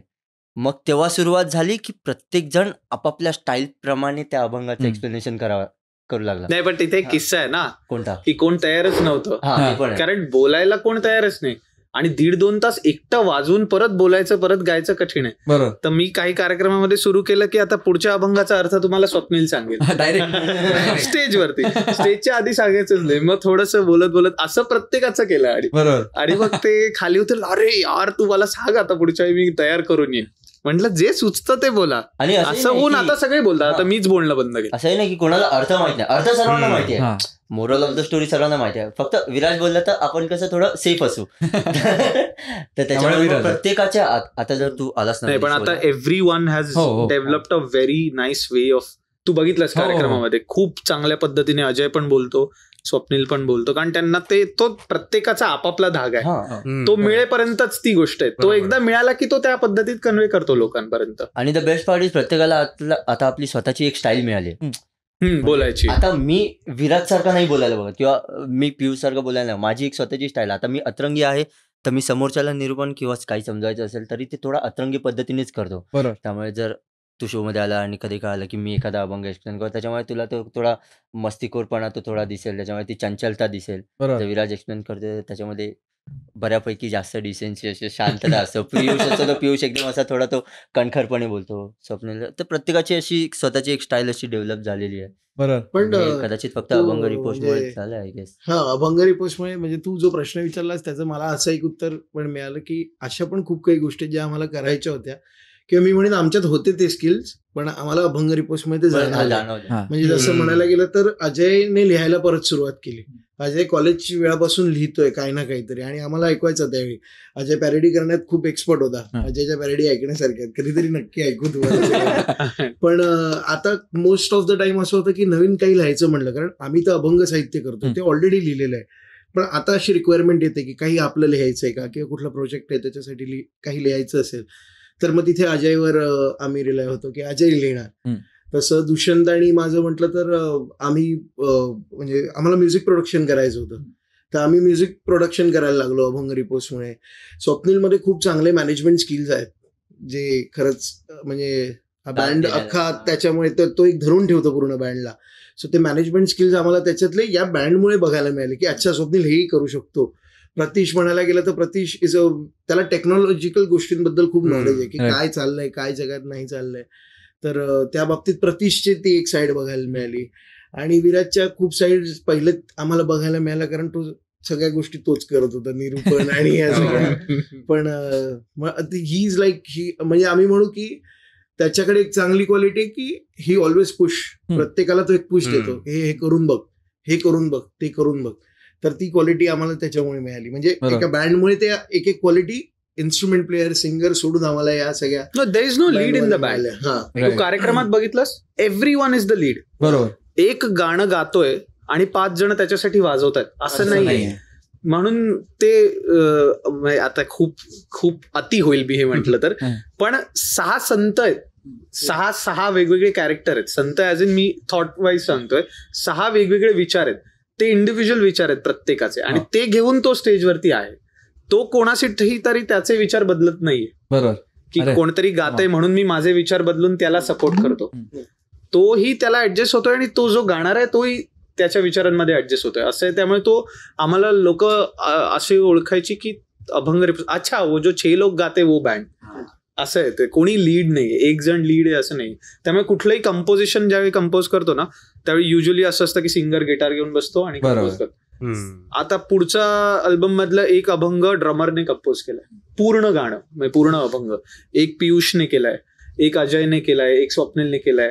बरं, एक ओळ याला सुचली चाल, त्याच्या पुढची ओळ याला सुचते, मग त्याच्या पुढची मला, त्याच्या पुढची असं आहे. त्यामुळे there is no one person, 6 individual characters. आणि मला वाटतं आम्ही ते रिस्पेक्ट करतो बँडमध्ये की हे 6 कॅरेक्टर्स आहेत, ते तसेच्या तसे येऊ दे.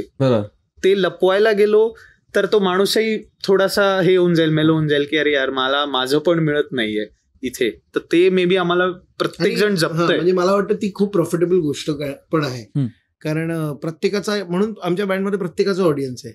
दुष्यंतला ऐकायला येणारे पण लोक आहेत, स्वप्नीलला पण येतात, प्रतीशला पण येतात, मला, अजय, विराज. तर असे सगळ्यांचे मग कनेक्शन्स बनतात. प्रचंड मतभेद आहेत, अति प्रचंड मतभेद आहेत. तुला आता कळलं असेल 5 मिनिटांपूर्वी की असं नाही की 6 जणांचा एक विचार आहे, 6 जणांचे 600 विचार आहेत आणि ते कुठेच येऊन एकत्र आपटत नाहीत किंवा एकत्र एका ओळीत येत नाहीत. पण ज्यावेळी आम्ही बँडचं काहीतरी करायला घेतो त्यावेळी ते सम हाऊ टचवूड ते येतं. It happens. कमाल कमाल. आय थिंक खूप चांगल्या प्रकारे तुम्ही तुमचं एकमेकांचं रिलेशनशिप आणि ही होडी तुम्ही कशी पुढे नेताय ह्याचं फार. आणि जसं पियुषने पण सांगितलं की प्रत्येक जणातले गुण कळलेत आता किंवा अजूनही कळतात, अजून नवीन गोष्टी सुद्धा येत आहेत.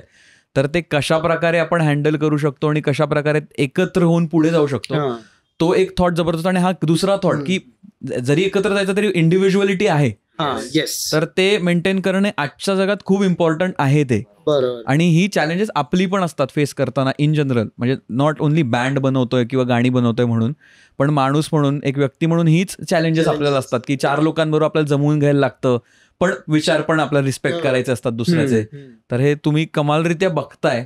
आणि आय थिंक मला तर वाटतंय हा सगळा तुमचा अभ्यास ही त्याला कारणीभूत आहे, ह्या गोष्टींकडे अशा प्रकारे बघण्यासाठी. तुम्हाला आयुष्यात पर्सनल लाईफमध्ये असे कोणते चॅलेंजेसना सामोरं जाण्यासाठी ह्याचा खूप फायदा झालाय किंवा अशा प्रकारे पण मदत होतीये का? पर्सनल लाईफ मध्ये लाईफ तसं बघायला गेलं तर आम्हाला नाहीच आहे. पूर्ण वेळ हेच करण्यातच जातो आमचा. सो मदत तर बघ आम्हालाच नाही, कोणालाही पर्सनल लाईफ मध्ये अभंगांची मदत होतेच. कारण ते संतांनी लिहिलेच त्यासाठी आहे. म्हणजे आपण जर विचार केला की समज आपण एक मशीन आहोत, ठीक आहे, एक आपण मशीन आणली, कोणती असू दे ती उघडल्यावर अनबॉक्स केल्यावर त्याच्यात सगळ्यात पहिलं काय असतं, मॅन्युअल गाईड असतं. सो हे अभंग आपल्यासाठी ते आहेत की आपल्याला कसं जगायचं त्याचं ते मॅन्युअल किंवा गाईड आहे. सो तो प्रश्नाचे उत्तरच देणं आम्हाला कळत नाही की त्याचं कसं उत्तर देऊ, की कोणत्या पॉईंटला आम्हाला कशी कशी मदत झाली. सो हे म्हणजे सर्वांना उपयोगाचं आहे. फक्त आपल्याच म्हणजे ज्यांना मराठी येतं त्यांच्यासाठी असं नाही आहे की याचं ट्रान्सलेशन करून जर बाहेर कुठेही ऐकवलं ना तरी they can apply. So basically कसं आहे, सगळ्या संतांना सेम गोष्ट सांगायची होती, बीट कबीर, बीट तुकाराम किंवा कोणीही असू दे. सो ते फक्त कसं वेगवेगळ्या लँग्वेजेसमध्ये आहे. सो आम्हाला तरी असं वाटतं की त्याचा अभ्यास आज जास्त झाला पाहिजे किंवा त्यांचं जे काव्य आहे, त्यांचं जे साहित्य आहे ते लोकांपर्यंत जास्त पोहोचलं पाहिजे. आणि हाच मेन मोटो होता आमचा की हा बँड फॉर्म करण्यासाठी. आणि आय होप की ते आता तशा प्रकारे होत आहे. अजूनही बरंच काही करायचं आहे, बट लेट्स. आमच्या सवयी किती बदलल्या आहेत. एकासी कदान्न एकासी मिष्टान्न, एका न मिळे कोरांना मागताची, असा अभंग आहे चोखामेळांचा, की एकाला कडू अन्न, एकाला चांगलं अन्न आणि एकाला भीक मागून पण अन्न मिळत नाही. तर तू कधीही बघणार नाही की हे 6 जण ताटात अन्न टाकून गेले. कुठेही खाताना किंवा चहा पितोय तर अर्धा चहा आवडला नाही आवडला तरी पिणार, पण ते वाया नाही घालवणार. हे एक म्हणजे ही सवयीमध्ये आलेला हा भाग आहे. त्याच्यातून शिकून किंवा वृक्षवल्ली आम्हा सोयरे वनचरे, प्रत्येकाला याची जाणीव झाली आहे की नाही, हा निसर्ग गरजेचा आहे. त्याच्यात जर मी कचरा टाकला तर तो माझं घर आहे ना ते, आणि माझं नसेल, समजा मी 1 BHK मध्ये राहतोय पण जो प्राणी राहतोय त्याचं तर घर आहे. मग तो तिथे जर मी कचरा टाकला तर तो प्राणी कसा जगेल. तर ते हे झालंय प्रत्येकाला. आय थिंक प्रत्येकाच्या आयुष्यात हे कनेक्ट होत गेलंय विथ टाइम. आणि दॅट इज द मंत्र फॉर अस जे वर्क झालंय. म्हणजे जर कोणाला वाटत असेल हा प्रश्न की हा बँड कसा इथपर्यंत आला, एकच आहे, हरिमुखे म्हणा पुण्याची गणना कोण करी. होतं ते ऑटोमॅटिक होतं. आणि हा सगळ्याचा जो अभ्यास करता तेव्हा असं होतं का कुठे अडकलोय आणि कोणाची तरी मदत लागली आपल्याला बँडच्या पुढे जाऊन, जसं अर्थ समजण्यासाठी किंवा काय आपल्याला क्युरिओसिटी असते. नेहमी लागते आम्हाला. आता चंदताईंना त्यासाठीच तर आम्ही भेटलो. कळतच नव्हतं काय करायचं.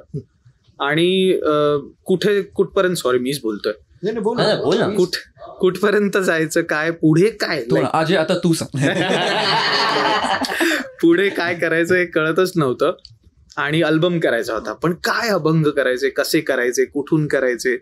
आणि मग हा म्हणाला की नाही, आपण एक काम करूया, चंदाताईंना भेटून येऊया आणि आपण काहीतरी सुचेल. आणि लिटरली मी सांगतो, या दोन्ही गोष्टींचं आपापसात कनेक्शन नाहीये, अजिबात नाही. आम्ही चंदाताईंना भेटायला गेलो होतो का तर कुठले हिंदी अभंग असतील तर आम्हाला ते हवे होते. आणि ते म्हणून त्यांच्याकडनं काही अभंग भारुडं लिहून आणले आणि त्या तर खूप गोड आहेत. त्यांनी सगळं आम्हाला लिहून दिलं, मस्त गाऊन दाखवलं आणि जेवण केलं आमच्यासाठी. आणि आम्ही आलो आणि मला वाटतं पुढच्या 2 महिन्यात नेक्स्ट अल्बम तयार झालाय. सो या कनेक्टेड नाही आहेत, but if you see it is somewhere interlinked. कुठेतरी ते परत खेचून आणणं आहे त्याच्यामध्ये. त्यामुळे असं होतं. आणि सुरुवातीपासूनच आमचं जर तू बघितलंस अभंग रिपोस्ट किंवा तर अभंग रिपोस्ट हे 6 जण नाही आहेत फक्त. There are so many people ज्यांनी आम्हाला मदत केली, अर्थ समजवण्याबाबतीत असू दे किंवा आणखी काही डायरेक्शन देण्यामध्ये असू दे. सो आधीपासून आम्हाला असं वाटतं की हा 6 जणांचा बँड नाही आणि ते शक्यच नाही. फॅमिली टाईप आहे. आई बाबांनी तर किती ऑब्व्हियसली तर त्यांच्या सपोर्ट करणं इम्पॉसिबल होतं 6 जणांसाठी. सो असं काही स्पेसिफिक आम्ही सांगू शकत नाही की बाबा हा इन्सिडेंट झाला, तो इन्सिडेंट झाला. वेळोवेळी आम्हाला मदत मिळत राहते आणि मग आम्ही स्वतःला रेक्टिफाय करतो की आपण आता काय केलं पाहिजे किंवा कसं करतोय. So that is the thing. कमाल. तो पण योग असतो म्हणजे हो, ऍक्च्युली हो. घडण्याचा. की आपल्याला कोणीतरी भेटणं. म्हणजे चंद्रताईंकडे आम्ही गेलो खरे, पण चंद्रताई भेटले आम्हाला मागच्या वर्षी वारीत. तेव्हापासून माझी इच्छा होती की त्यांच्याकडे जावं. तर असंच होत गेलं की ही एक जर्नी आहे ना, लाईफ जशी एक जर्नी आहे तशी एक अभंग रिपोजची जर्नी आहे. मग आम्ही एकत्र कुठे बाहेर गेलोय आणि कुठे गेलोय, कुठे जसं मगाशी म्हणला की एक अभंग आम्ही युट्यूबवर कोणाचा तरी ऐकला आणि मग त्याला फोन करून विचारलं की बाबा हे कंपोजिशन आम्ही करू की नको करू असं. तर ते चालूच असतं. म्हणजे आमच्या म्हणजे गुरु हा फार महत्वाचा असतो आयुष्यात असं म्हणतात. तर स्वप्नील जसं म्हणाल तसं की आम्हाला वेगवेगळ्या मार्गाने गुरु भेटत राहिले आजपर्यंत कमाल. असं. कारण की माझा मुद्दा काय होता, म्हणजे विचार काय होता माझा ह्याच्या मागचा, की बरेचदा असं होतं ना की अरे हे जुनं आहे, आता काय ह्याचं कोणी जतन करायला नाहीये, ह्याच्यात काय मला मिळणार नाही अजून. पण जर का तुम्ही व्यवस्थित मार्गाने शोधत राहिलात किंवा जस्ट कुतूहल असलं तर लोक भेटतात आपल्याला, बरोबर. जिथून ज्ञान हवं तिथून येतं, अनुभवातनं येतं. आणि तेच म्हणायचं होतं मला की जसं बरेचदा जुन्या आपल्या ज्या हे असतात काय म्हणतात परंपरा असतात किंवा अशा ज्या हे डेव्हलप झालेल्या असतात एवढे वर्ष, आणि जसं आपला आत्ता आपल्या जनरेशनमध्ये थोडा डिस्कनेक्ट आला आहे, तर तो त्याच्यामुळेच आहे की कदाचित आपल्याला वाटतं की हे मला मिळणारच नाही किंवा ह्याच्याबद्दल नाही आहे कुठे काही, किंवा आता ह्या जगात ह्या व्यक्ती नाहीच आहेत जे मला हे सांगू शकतील. पण आय थिंक तुम्ही ते दाखवताय की नाही असं नाही आहे. तुम्ही करायला लागलात आणि शोधायला लागलात तर शोधलं तर मिळतं तसं आहे. हा, त्यामुळे आणि ते तुम्ही आय थिंक हे तर खूप बेस्टच आहे की तुम्ही ती स्टेप घेतलीत, कारण त्याच्यावरही आहे ना तुम्ही किती करताय त्याच्यावरच समोरनं किती येते ते डिपेंडंट आहे. ते पसायदान जे आम्ही प्रयत्न केला त्याला चाल लावण्याचा, आता पसायदान सगळ्यांनी लता दीदींच्या आवाजात ऐकलं, आपण सगळ्यांनीच ऐकलं. आणि शाळेत एक पसायदान म्हणायची पद्धत होती. त्या दिवसापासून अभंग रिपोज तयार झाल्यापासून 10 वर्ष झाले आमची इच्छा आहे की अरे पसायदान करूया. पण आता लता दीदींनी असं गाऊन ठेवलंय, अशी चाल बांधली आहे त्या पसायदानाची की त्याच्यापेक्षा वेगळं काय मांडणार आपण, किंवा त्याच्यापेक्षा वेगळं असू शकतं का जगात, किंवा ते असलं तर तू म्हणालास तसं ते सापडेल का, अशा विचारात आम्ही होतो. आणि आदिनाथ कोठारे तो आला आणि तो म्हणाला की अरे आपण पसायदान करूया. तर म्हटलं ठीक आहे. 4 दिवस 5 दिवस 6 दिवस काही सुचलंच नाही, प्रयत्न करतोय. 7व्या दिवशी त्याचा फोन आला की मी भेटायला येतोय. म्हटलं ये, आणि अनायसे आम्ही एकत्र होतो. ये म्हणाला आणि पुढच्या 15 मिनिटांनी आम्ही त्याला फोन केला की अरे पसायदानाची चाल सुचलीये, तू ये, तयार झालंय. आणि ते फायनल होतं, ते दॅट वॉज फायनल. आदिनाथ बोलला की मी येतोय. बोलला ठीक आहे. आणि तेव्हा मी आणि प्रतीक्षा, आम्ही सगळी प्रतीक्षा घरी होतो. बोललो काय करूया. तर रॅन्डमली एक बोलतात ना जी टिपिकल आपल्या शाळेमध्ये जी चाल, श्लोक आपण जसे म्हणतो तसं श्लोक जसे म्हणतात, आता विश्वात्मके देवे येणे वागदने तोषावे तोषोनी मज द्यावे पसाय दान हे. तर आम्ही म्हटलं अरे आता विराज जसं बोललं की ह्याच्याहून लतादींनी जसं गायलं त्याच्याहून वेगळं आपल्याला काही सापडेल का. चल जरी सापडलं ते एक्सेप्ट होईल का. इतके वर्ष माणूस ऐकतो, तो का म्हणेल की मी परत का ऐकू पसायदान. म्हणजे शोधून तर देव पण सापडतो, मग ही चाल सापडेल का, सापडली एक्सेप्ट होईल का. हे म्हणजे आरत्यांना वेगळी चाल लावण्यासारखं. म्हणजे जे जनरेशनली चाललंय त्याच्यानंतर आम्ही ती चाल ऐकली आणि बोललो अरे इट वर्क. आणि आमचा एक प्लस पॉइंट काय माहितीये की जेव्हा कोणता अभंग किंवा कोणतं एखादं कडवं आम्ही कंपोज करतो तर ते आम्हाला आवडलं ना की ते फायनल. आम्ही कोणाला ऐकवत नाही की बाबा तुम्हाला कसं वाटलं ऍज अन आउटसाइडर, कारण जर आम्हालाच आवडत नसेल तर तो पॉईंट नाही, जरी तो किती म्हणा, आणि आम्हालाच आवडलं तर समोरच्याला नक्की आवडलं 100%. असं प्रत्येक कंपोजिशनचं आहे. येस. आणि त्याचं एक आहे की तुम्ही किती हा ना, आपल्याला कधी सेकंड थॉट नाही आला गरजच नाही कुठल्याही कंपोजिशन बाबतीत की हे बरोबर आहे का, आणि ते बरोबर आहे का पर्यंत भांडणं होतात. त्यामुळे ते मग ते फायनल टच तोच येतो. पण आय थिंक भांडणं म्हणजेच ती पॉलिशिंग प्रोसेस आहे. Finding the real peace. भात कसं पॉलिश होऊन घासून yes, friction is the process. इथे डेंजर आहे फ्रिक्शन.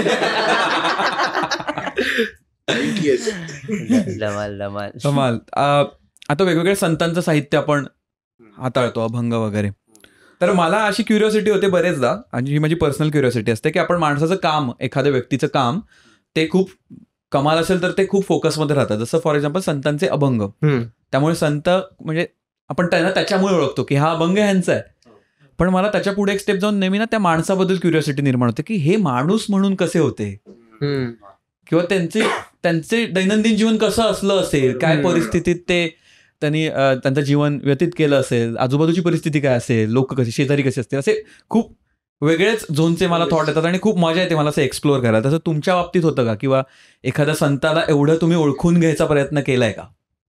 असं अजून अभ्यास चालू आहे. पण ज्यावेळी कुठल्याही संतांचं आपण प्रतिमा बघतो की ती एकतारी, हातात चिपळ्या आणि जे काही त्यांचं अटायर आहे ते घालून गावोगावी अभंग गात होते. मग मला सांग, तो संत हा रॉकस्टार नाही आहे का? आम्हाला असं नेहमी वाटायचं की अरे Tukaram in it self is a Rockstar. आज गिटार आहे, त्या काळी ती काय वीणा किंवा एकतारी जे काही होतं ते होतं, पण in itself he is an artist. एखादा 4 ओळी लिहून त्या ज्या कुठल्या चालीत त्यांना वाटले त्या पद्धतीत त्या 4 लोकांसमोर गाऊन परत रिअलिस्टिक लाईफमध्ये, असं नाही की एखाद्या थिएटरमध्ये जाऊन मी कार्यक्रम करतोय आणि लोकांचं मनोरंजन करतोय. त्या क्षणाला त्या समोर घडणाऱ्या गोष्टींवरती बोलून, तेही परखड न घाबरता. सो रिव्होल्युशन येतं, एक बिनधास्तपणा येतो, किंवा बिनधास्तपणा खूप चुकीचा शब्द होईल, एक भावनिक ओढ येते की समोरच्याला समजलं पाहिजे खरं काय. ही या ओढीमधून ते गाणं, तिथे तो अभंग लिहून तिथल्या तिथे गाणं किंवा ते सुचणं, हा एक प्रकारचा रॉकस्टार आहे. त्याच रॉकस्टारला आज आम्ही वीणाच्या बदली गिटार देऊन हातात, एक तोच प्रयत्न आहे आमचा की तो भाव आणि ती भावनिक ओढ ठेवून ते परफॉर्म करायचं. त्यामुळे मे बी मला असं वाटतं की मी बघताना असं, म्हणून आम्ही नेहमी तुकाराम आम्हाला नेहमी रॉकस्टार वाटतात, नेहमी की is a like best person किंवा best rockstar artist who has done. सरळ जाऊन लोकांना सांगणं की देहदेवाचे मंदिर आता आत्मा परमेश्वर. विठ्ठलाचं ज्यानं कौतुक केलंय तीच व्यक्ती विठ्ठलाच्या मूर्तीबद्दल किंवा त्या मूर्तीमधल्या जिवंतपणाबद्दल पण लोकांना सांगतेय की ती मूर्ती तुम्हाला हे सांगते की आत पण बघा, फक्त अंधविश्वास ठेवू नका. किंवा एकनाथ, भूत जबर मोठं ग बाई जे आम्ही करतो ते, हे लिहिणं आणि सगळ्यात महत्वाचं म्हणजे खरं बोलणं, विच इज आजच्या काळात मला वाटतं डिफिकल्ट झालंय. स्टेजवरनं जे खरं आहे ते तसंच्या तसं स्पष्टपणे बोलणं, जे ते करत होते त्या काळात, ज्या काळात खूप प्रचंड त्रास सहन करायला लागत होते खरं बोलल्यावरती. आजही आहेत, पण त्या काळात डायरेक्ट होते. आज काय तुला कमेंट्स येतील किंवा काय तर अकाउंट बॅन होईल, इनडायरेक्ट आहे. पण त्या काळात डायरेक्ट अशा अंगावरती गोष्टी होत्या. तेव्हा त्या संतांनी असं सगळं लिहून ठेवलं, याचा विचार केला, अभ्यास केला, तर दॅट इज ग्रेट. आमचं we are still in the process of understanding every संत, की त्यांनी काय लिहिलंय, का लिहिलं असेल, मग त्याच्यात काय लहेज आहे, काय लय आहे. प्रत्येक तुकारामांच्या अभंगाची लय जे आम्ही करतो त्याच्यात एक वेगळी लय, किंवा प्रत्येक शब्द ऐकताना असं वाटतं की ते सरळ सांगतात, असं आजूबाजूने नाही. पण ते ज्ञानेश्वरांचं गाताना असं वाटतं की नाही, ते माऊली समजावत आईसारखं असं ते मांडतात, असं वाटतं. तो येतो विचार. आणि म्हणजे बघायला गेलं ना तर म्हणजे तू मगाचं जे उत्तर दिलं ना, कंपोजिशन आणि त्या संतांबद्दलचा विचार करणं, तर तो स्टार्टिंगलाच येतो. जेव्हा आम्ही एखादे कुठले शब्द वाचतो ना, तर त्याच्या एंडला असतं तुका म्हणे असू दे किंवा नाथ म्हणे, जे काही असेल ते, ज्ञानदेव म्हणे, तर तेव्हा हा थॉट पहिला येतो की हे म्हणजे या संतांनी किंवा याने एक माणूस या जगावरचा म्हणून हे का लिहिलं, याच्या समोर असं काय घडलं असेल जे मी बघू शकत नाही आता. म्हणून त्याच्यात ती ताकद आहे, त्याच्यात नाही म्हणणार मी, सॉरी, त्यांच्यात ती ताकद आहे की ते लिहू शकले. की म्हणजे एक सिम्पलचा थॉट मला आलेला 5-6 वर्षापूर्वीची गोष्ट ही ॲक्च्युली. तर तुकाराम महाराजांचा अभंग आहे जो आम्ही करतो आमच्या याच्यात, की आम्ही बी घडलो तुम्ही बी घडाना, चंदनाच्या संगे मुळी बी घडल्या चंदनमय झाल्या, असे त्यांनी उदाहरण दिले. सागराच्या संगे नदी बी घडल्या. तर मी आणि दुष्यंत एक दिवस असेच गप्पा मारत होतो ग्रँड रोड स्टेशनच्या इथे. आम्ही तो घरी जाणार होतो, मी घरी जाणार होतो. तर आम्ही दोघं या अभंगावर चर्चा करत होतो की का लिहिला असेल हा तुकाराम महाराजांनी, बोलून काय असं त्यांना वाटलं असेल. तर मग आम्ही रिसर्च केला की म्हणजे जसं त्यांची म्हणतात की त्यांची सगळी पोथी जी त्यांनी पुस्तकं लिहून ठेवलेली ती पाण्यात सोडून दिली. आणि त्यानंतर काय झालं तर सगळ्यांनी ते त्यांचे जे अभंग होते ते म्हणायला सुरुवात केली, म्हणून ते अभंग जिवंत राहिले असं म्हणतात. तर मला असं थॉट आलं, मी म्हणलं दुष्यंतला की अरे आपण लोकांना सांगतोय की हे बिघडलो नाही, बिघडलो नाही, हे बिघडवलंय, हे बिघडवलंय, पण ऍक्च्युली ते बिघडलंय बघायला गेलं तर. हा एक मला आलेला थॉट आहे लहान मुलगा म्हणून, की आपल्याकडे 2 प्रकारचं बिघडणं असतं. एक म्हणजे की हा माणूस बिघडलाय, एकदमच वाया गेलाय, आणि म्हणतो ना की हा चांगल्या संगतीत बिघडलाय, असं आपण एक मिश्किलतेने म्हणतो. तसं ते बिघडणं कसं असतं, बिघडताना आपल्याला कळत नाही की आपण कसे बिघडले जातोय, बरोबर. तर म्हणून मला असं वाटतं की सागराच्या संगे नदी बिघडली. नदी जेव्हा सागराला मिळते तर ती कळत नाही की इथे अरे ती मिळते आणि मग ती अशी मिळाली आणि असं तू त्याला डिफाईन नाही करू शकत की आता हे याच्यातलं नदीतलं पाणी इकडे गेलंय आणि मग हे समुद्रात गेलंय. किंवा चंदन जेव्हा आपण त्याची हे करतो, चंदनाच्या संगे मुळी बिघडल्या, त्या लाकडाच्या मुळीचं रूपांतर त्या चंदनामध्ये कसं झालं हे आपण एकदम एक्झॅक्ट डिफाईन नाही करू शकत. भिडली, असं बिघडली म्हणजे भिडली ती नदी, एकरूप बोलू शकतो, एकरूप झाली. शेवटचं काय त्याच्यात आपले लिरिक्स, विठ्ठलाच्या संगे तुका बिघडला. आता तो त्यांना जरी विचारलं तुम्ही जाऊन की तुम्ही कसे बाबा घडलात, तर नाहीये ते, ती एक भक्ती आहे, ती तुम्ही मांडू शकत नाही. तर असं मला आणि दुष्यंतला थोडाला की अच्छा म्हणून करायचे त्यांनी हे असं लिहिलं असेल, आणि असं म्हणून त्याच्यात ती एक भक्तीची भावना पण आहे, म्हणजे एक उपदेश पण आहे आणि त्याला भक्तीची जोड पण आहे शेवटी, की तुका विठ्ठलाच्या संगे तुका बिघडला विठ्ठलाची. तर असे विचार येतात डोक्यात. आता याच्यावर अजून एक मला ऍड करायचं वाटतं की तुझ्या बोललं की एखाद्या संतांबद्दल कधी आपण थोडा एक्सप्लोर करतो, तर माझ्यासाठी ते स्पेशली जेव्हा आम्ही भारूड सादर करतो, महाराजांची भारूड, कारण ती लाईन असे लेट्स की मला दादला नको ग बाई, मला नवरा नको ग बाई, त्याच्यानंतर त्यांनी फक्त लाईन्स लिहिल्या आहेत. तर मी आणि विराज जेव्हा ते परफॉर्म करतो तर आम्हाला ॲक्च्युली त्या कॅरेक्टरमध्ये झोकावं लागतं स्वतःला, की मी ऑन स्टेज असतो आणि मला बाईसारखं वागावं लागतं की अगं तुला माहिती आहे का माझ्या नवऱ्याचे किती प्रॉब्लेम, माझ्या आयुष्यात किती प्रॉब्लेम आहेत, माझा नवरा या प्रकारे मला त्रास देतो. तर आम्ही ते असं नाही होऊ शकत, अच्छा वाचलं विराज ही माझी डायलॉग, विराज ही तुझी डायलॉग. आम्ही आजही दादला नको ग बाई किती प्रकारे वेगवेगळ्या प्रकारे करायचा प्रयत्न करतो की नाही ह्याच्यामध्ये आपण थोडंसं काहीतरी चेंज करू शकतो. अच्छा हे अजून कारण ती एक प्रोसेस आहे. मी काय पहिलेच म्हटलं ना, जिवंतपण आहे तो. अभंग आज गायला म्हणून तो बेंचमार्क नाहीये, तो उद्या परत वेगळा आहे. जसा सूर आहे किंवा जसं झाड आहे, त्याला एक पान खूप सुंदर आलं म्हणून दुसरं यायचं थांबत नाही, दुसरं उद्या येणार, तेही उद्या कदाचित सुंदर नसेल किंवा असेल. तसं आहे ते. आज दादला हे वाटतंय, मला 100% माहिती आहे की पुढच्या 5 वर्षांनी दादला आम्ही काहीतरी वेगळं असणार. जसं इव्हन आमचं भूत जबर मोठं ग बाई, भूत जबर मोठं ग बाई, असं आर्ट फॉर्म कुठे आपण भारूडमध्ये तुम्ही काही, आता मी तेच एक्झाम्पल देणार होतं की भूत जबर मोठं ग बाई मध्ये आम्ही खूप सारे विषय मांडले आणि असंही झालंय की अच्छा ह्याच्यामध्ये आपण श्रीभ्रूण हत्येबद्दल बोलूया, तर आम्ही त्याच्यावर पूर्ण भूत बरं मोठं ग बाई की श्रीभ्रूण हत्येचं भूत फार वाईट आहे हे माणसावर, मग त्याच्याबद्दल आम्ही ते डिस्कशन करतो. भारूडमध्ये त्याच्या प्रकारे बोलतो. तर असे खूप सारे अंधश्रद्धेबद्दल पण लिहिले आहेत. तर भारूड हा एक असा फॉर्म आहे ज्याच्यामध्ये तुम्हाला संपूर्णपणे झोकून द्यावं लागतं आणि तुम्हाला असं विचार करावा लागतं की मीच संत आहे, मीच लिहिलंय, मला आता माझ्या नजरेने हा प्रॉब्लेम कसा लोकांपर्यंत मांडायचा आणि त्याच्यातून त्यांना सोल्युशन सुद्धा द्यायचं आहे. भारूड म्हणजे असं नाही की फक्त प्रॉब्लेम सांगितला आता तुम्ही तुमचं सोल्युशन शोधा, नाही, तर प्रॉब्लेम पण सांगायचा आणि त्याच्यानंतर त्याचं सोल्युशन काय की हे त्याचं सोल्युशन आहे. तर हे जेव्हा आम्ही काय बोलतात हा थोडा R&D आमचं चालू असतं तेव्हा त्या संतांचा थॉट ॲटलिस्ट मला तरी तो थोडा जास्त चांगल्या प्रकारे कळायला मदत होते.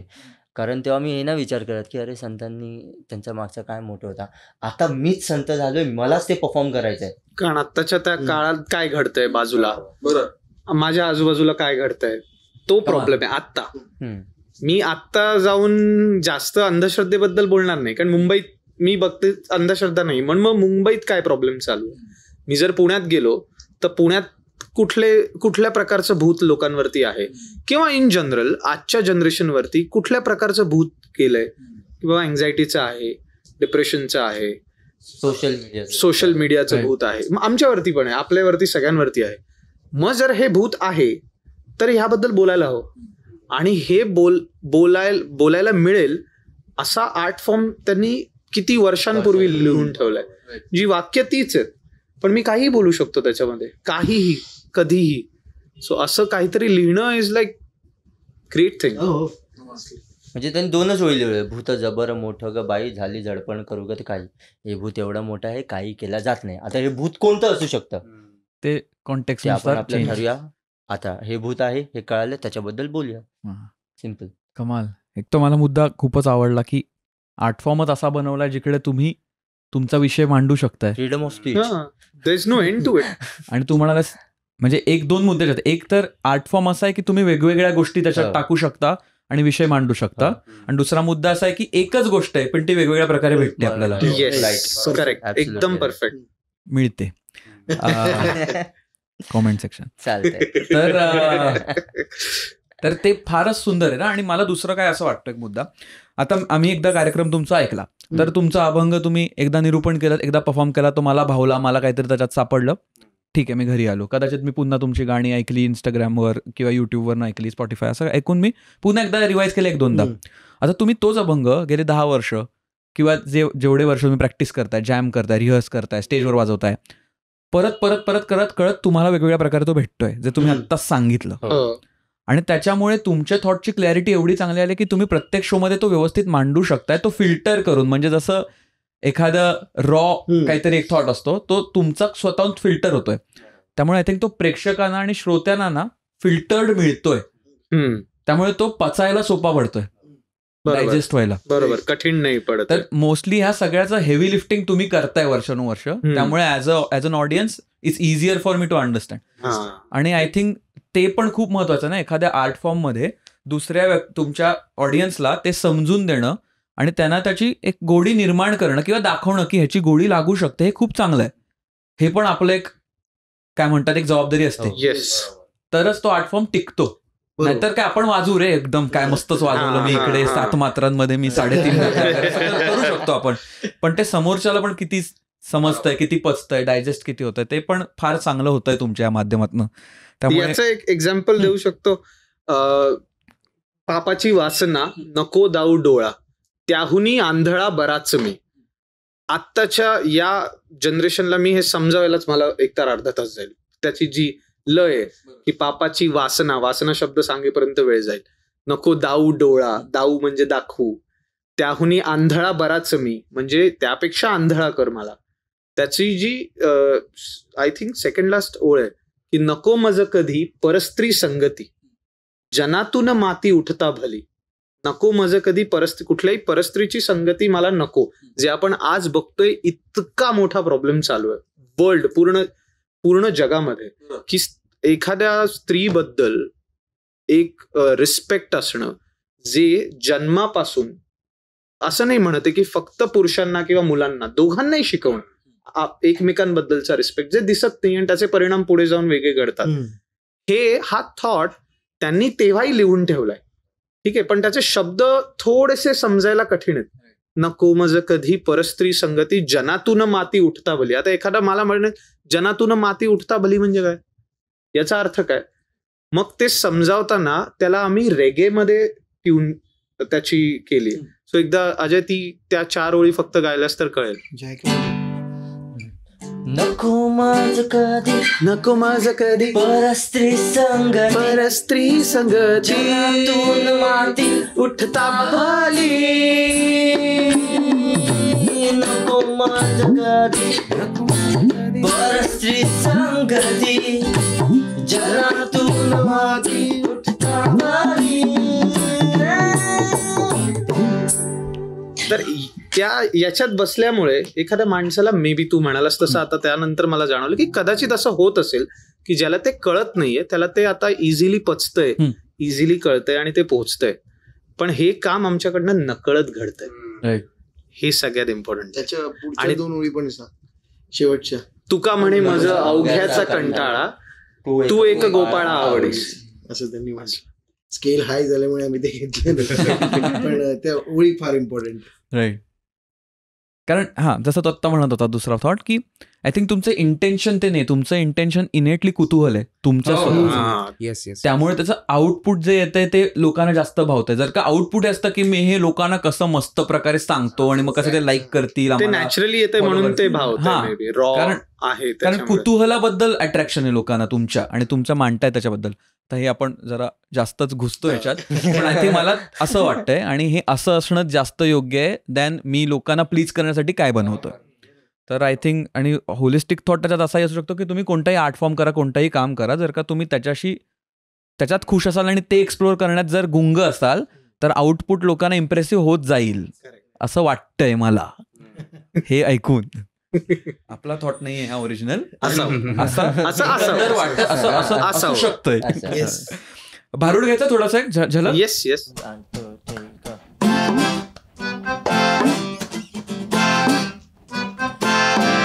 मला दादला नको, मला नवरा नको, मला दादला नको नि नवरा नको नि हसबंड नको नि डार्लिंग नको, दादला नको नवरा नको हसबंड नको डार्लिंग नको, दादला नको नवरा नको हसबंड नको, मला दादला नको ग बाई,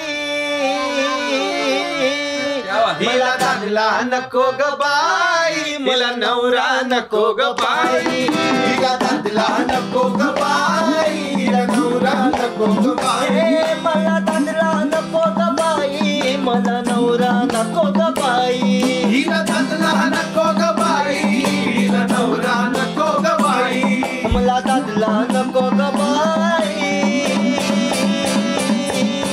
दादला नको ग बाई, नवरा नको ग बाई, लुगडं अन तुटकीच चोळी, फाटकाचं लुगडं आणि तुटकीच चोळी, फाटकाचं लुगडं आणि तुटकीच चोळी, फाटकाचं लुगडं आणि तुटकीच चोळी, फाटकाचं लुगडं आणि तुटकीच चोळी. बाई तुझा प्रॉब्लेम काय आहे ग? अगं हा प्रॉब्लेम लय लाजिरवाना आहे. काय झालं? अगं तुला सांगते जरा माझ्याकडे बघ. ए बक्की काय झालं? अगं बाबा तू नको बघू. अगं माझे कपडे बघ फाटले आणि अशा फाटक्या अवस्थेत मी आली या पॉडकास्ट सांगते. एवढी लाज वाटते ना. प्रॉब्लेम मोठा आहे. मी काय म्हणते शिवून घे की. अगं बाबा एवढी अक्कल मला बी आहो, एवढी अक्कल मला बी आहे. मग? पण हे कपड्याचं बघ काय झाले, एके ठिकाणी झाले स्त्री, एके ठिकाणी झाले पुरुष. या कपड्याची हालत आपल्या समाजासारखी झाली आहे ग बाई. असं, आणि हे कोणत्या साध्या सुध्या दोऱ्याने शिवलं जायचं नाही तुला सांगते. मग? त्याच्यासाठी मी शोधते स्त्री पुरुष समानतेचा दोरा. असं. आणि तो दोरा काय असा साध्या सुध्या पद्धतीने मिळायचा नाही तुला सांगते. म्हणजे काय प्रॉब्लेम आहे? अगं प्रॉब्लेम हाय, अगं प्रॉब्लेम हाय, अगं प्रॉब्लेम हाय. इथं शिवाया दोरा नाही,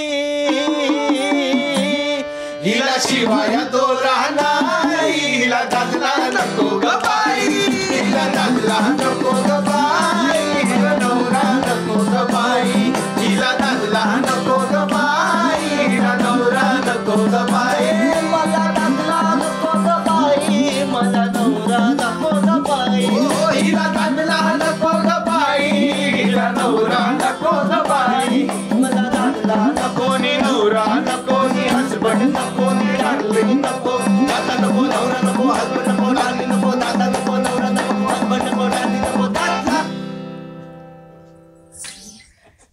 तर ह्या भारुडानंतर भारुड फन पण वाटतं, पण त्याच्यात मेसेज पण एकदम असं कारण तो एक कान असं. Right. तू चार चौघांमध्ये जाऊन त्यांना सांगतो की हा प्रॉब्लेम आहे, हे सोल्युशन आहे. तर तू तेव्हा अगदीच ग्राउंड लेवलला असतो. राईट. तेव्हा तुझी खरी क्रिएटिव्हिटी कळते. तू ऑडियन्सला किती चांगल्या प्रकारे कनेक्ट करू शकतो. राईट. त्यामुळे मजा आहे.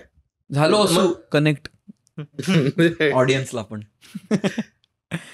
तर जसं झालं आपलं आता एकादशी येऊ घातलेली आहे 3-4 दिवसात. म्हणजे हा एपिसोड जेव्हा येईल त्याच्यानंतर 3-4 दिवसातच एकादशी असणार आहे. आणि तुम्ही वारी वगैरे सुद्धा मध्ये त्याच्यात भाग घेतला आहे आणि गेला आहेत अनेक वेळा. तर मला त्याच्याबद्दल जाणून घ्यायचं होतं, कारण मी अजून पर्सनली स्वतः वारी कधी अटेंड नाही केले किंवा मी त्याचा भाग झालेलो नाही आहे.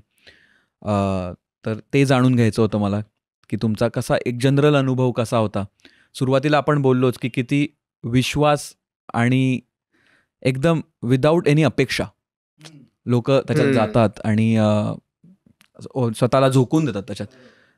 तर तुमचा पर्सनली कसा अनुभव होता याबद्दल तुला अजय सांगेल. अरे वा तर नाही ते तर आहे, ते तर कार्यक्रमासारखं. ठरलेलं की काय सांगायचंय. वारीचा सगळ्यात पहिला एक्सपिरियन्स म्हणजे पहिलं तर आम्ही इथून पुण्यापर्यंत गेलो कारने. आमचा कारचा प्रवास होता, तर थोड्या कॉन्टॅक्ट थ्रू आम्ही तिथे गेलेलो. आणि जेव्हा आम्ही ऍक्च्युअल वारीमध्ये भाग घ्यायला सुरुवात केली तेव्हा काहीच नव्हतं. लिटरली तुला सांगतो, फक्त माझ्या डोक्यामध्ये बॅक ऑफ द माइंड एक होतं की सगळे टाळ मृदंग वाजवत चालले. तिथे फक्त 5 कार्टी होती, त्याच्यापैकी एक गिटार घेऊन आहे, एक दिमडी घेऊन आहे, एक पियानो दरबुका पण होता आपल्याकडे. दरबुगा होता आणि हा Yes. टाळ घेऊन. आणि 5 कार्टी, त्यापैकी सगळ्यात ऑडमॅन आउट दिसणारे आम्हीच. माझे केस लांब, दुष्यांची दाढी एवढी, त्याचे केस एवढे, पियुषचेही केस लांब होते, तिराची दाढी एकदम मोठी. तर तेव्हा आमचं हे होतं की आता सुरुवात कशी करायची, म्हणजे आलोय आपण वारी अनुभवायला, कारण तो फर्स्ट एक्सपिरियन्स होता पर्सनली माझा. तर करायचं कसं, तर एक गोष्ट कळली की चल जाऊया बघू. एक दिंडी येत होती, त्याच्यामध्ये आधी गेलो. त्यांचं झालं जय जय राम कृष्ण हरी, जय जय राम कृष्ण हरी जय. आणि त्यांच्यासोबत आम्ही त्या दिंडीमध्ये आम्ही घुसलो.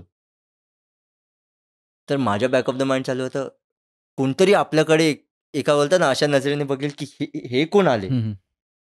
पूर्ण दिंडीमध्ये एकानेही आमच्याकडे त्या नजरेने पाहिलं नाही. तेव्हा जो आम्हाला कळाला ना की जागेवर एक्सेप्टन्स जो असतो, की तू कोण आहे, काय आहे, कुठून आलायस, तू कसा दिसतो, तू काय करायला माहित नाही, तू आमच्यात आलायस ना, तू आमचा. आणि त्याच्यानंतर आम्ही खूप दिंडी चेंज केल्या, कारण जसं बोलतो ना एका दिंडीसोबत किती असं त्यांच्या इथे वेगळा गजर चालू असेल, त्यांच्यामध्ये जाऊ, त्यांच्यामध्ये चालू आहे, त्याच्यामध्ये आम्ही वाजवतोय. आणि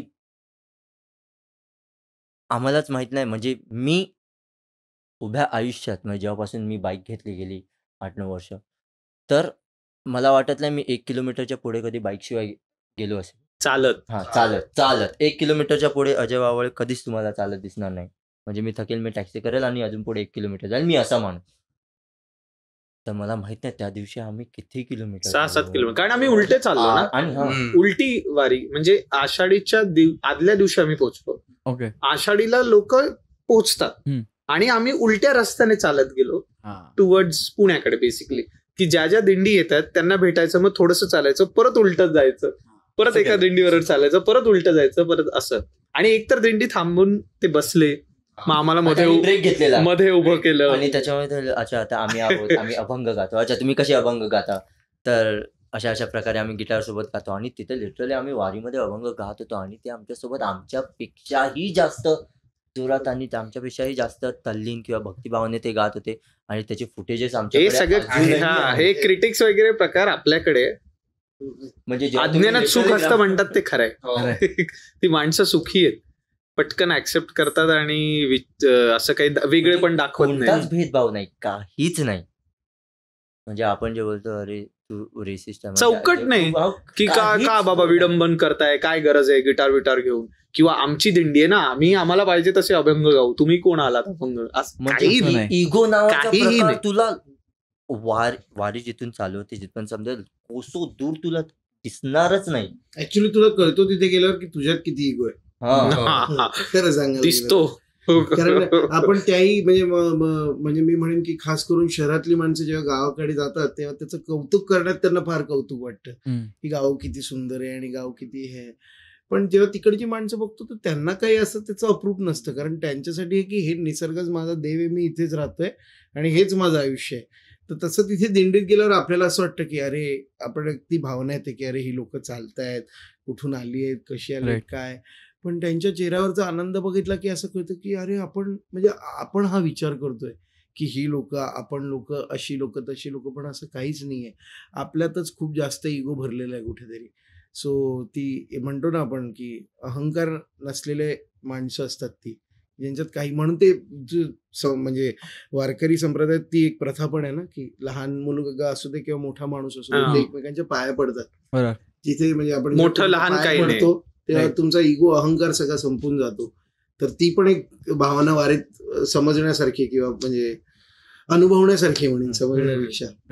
आणि खूप प्रश्न पडतात. म्हणजे जी लाईफ आपण मुंबईमध्ये किंवा शहरामध्ये जगतो आणि जे ऍक्च्युअल वारीमध्ये जे तुम्हाला अनुभवायला मिळतं त्या वारीमध्ये, म्हणजे फॉर एक्झाम्पल आता हा तर फार बेसिक प्रॉब्लेम आहे की 30 वगैरे उलटलं की आपल्याला बॅक प्रॉब्लेम वगैरे होतात. म्हणजे माणसाला म्हणजे फिटनेस लेवल म्हणजे काहीच नाही. आणि हे जेव्हा तू ऐकल्यासारखं वारीत वाटतंय. जातो ना, आपल्या मगाशी इधर तो देखील आहेस का? तर म्हणजे ती सगळं की आपला बॅकचा प्रॉब्लेम होतो हम्म. किंवा पायाचा वगैरे प्रॉब्लेम होतो. पण जेव्हा तू वारीत जातो ना, तेव्हा तुला कळतं की अरे एक 70-80 वर्षाच्या आजी त्यांच्या घरातला अख्खा देवारा ती पाठीवर घेऊन आली आहे घरातून. तिथून ती पंढरपूरपर्यंत चालणार.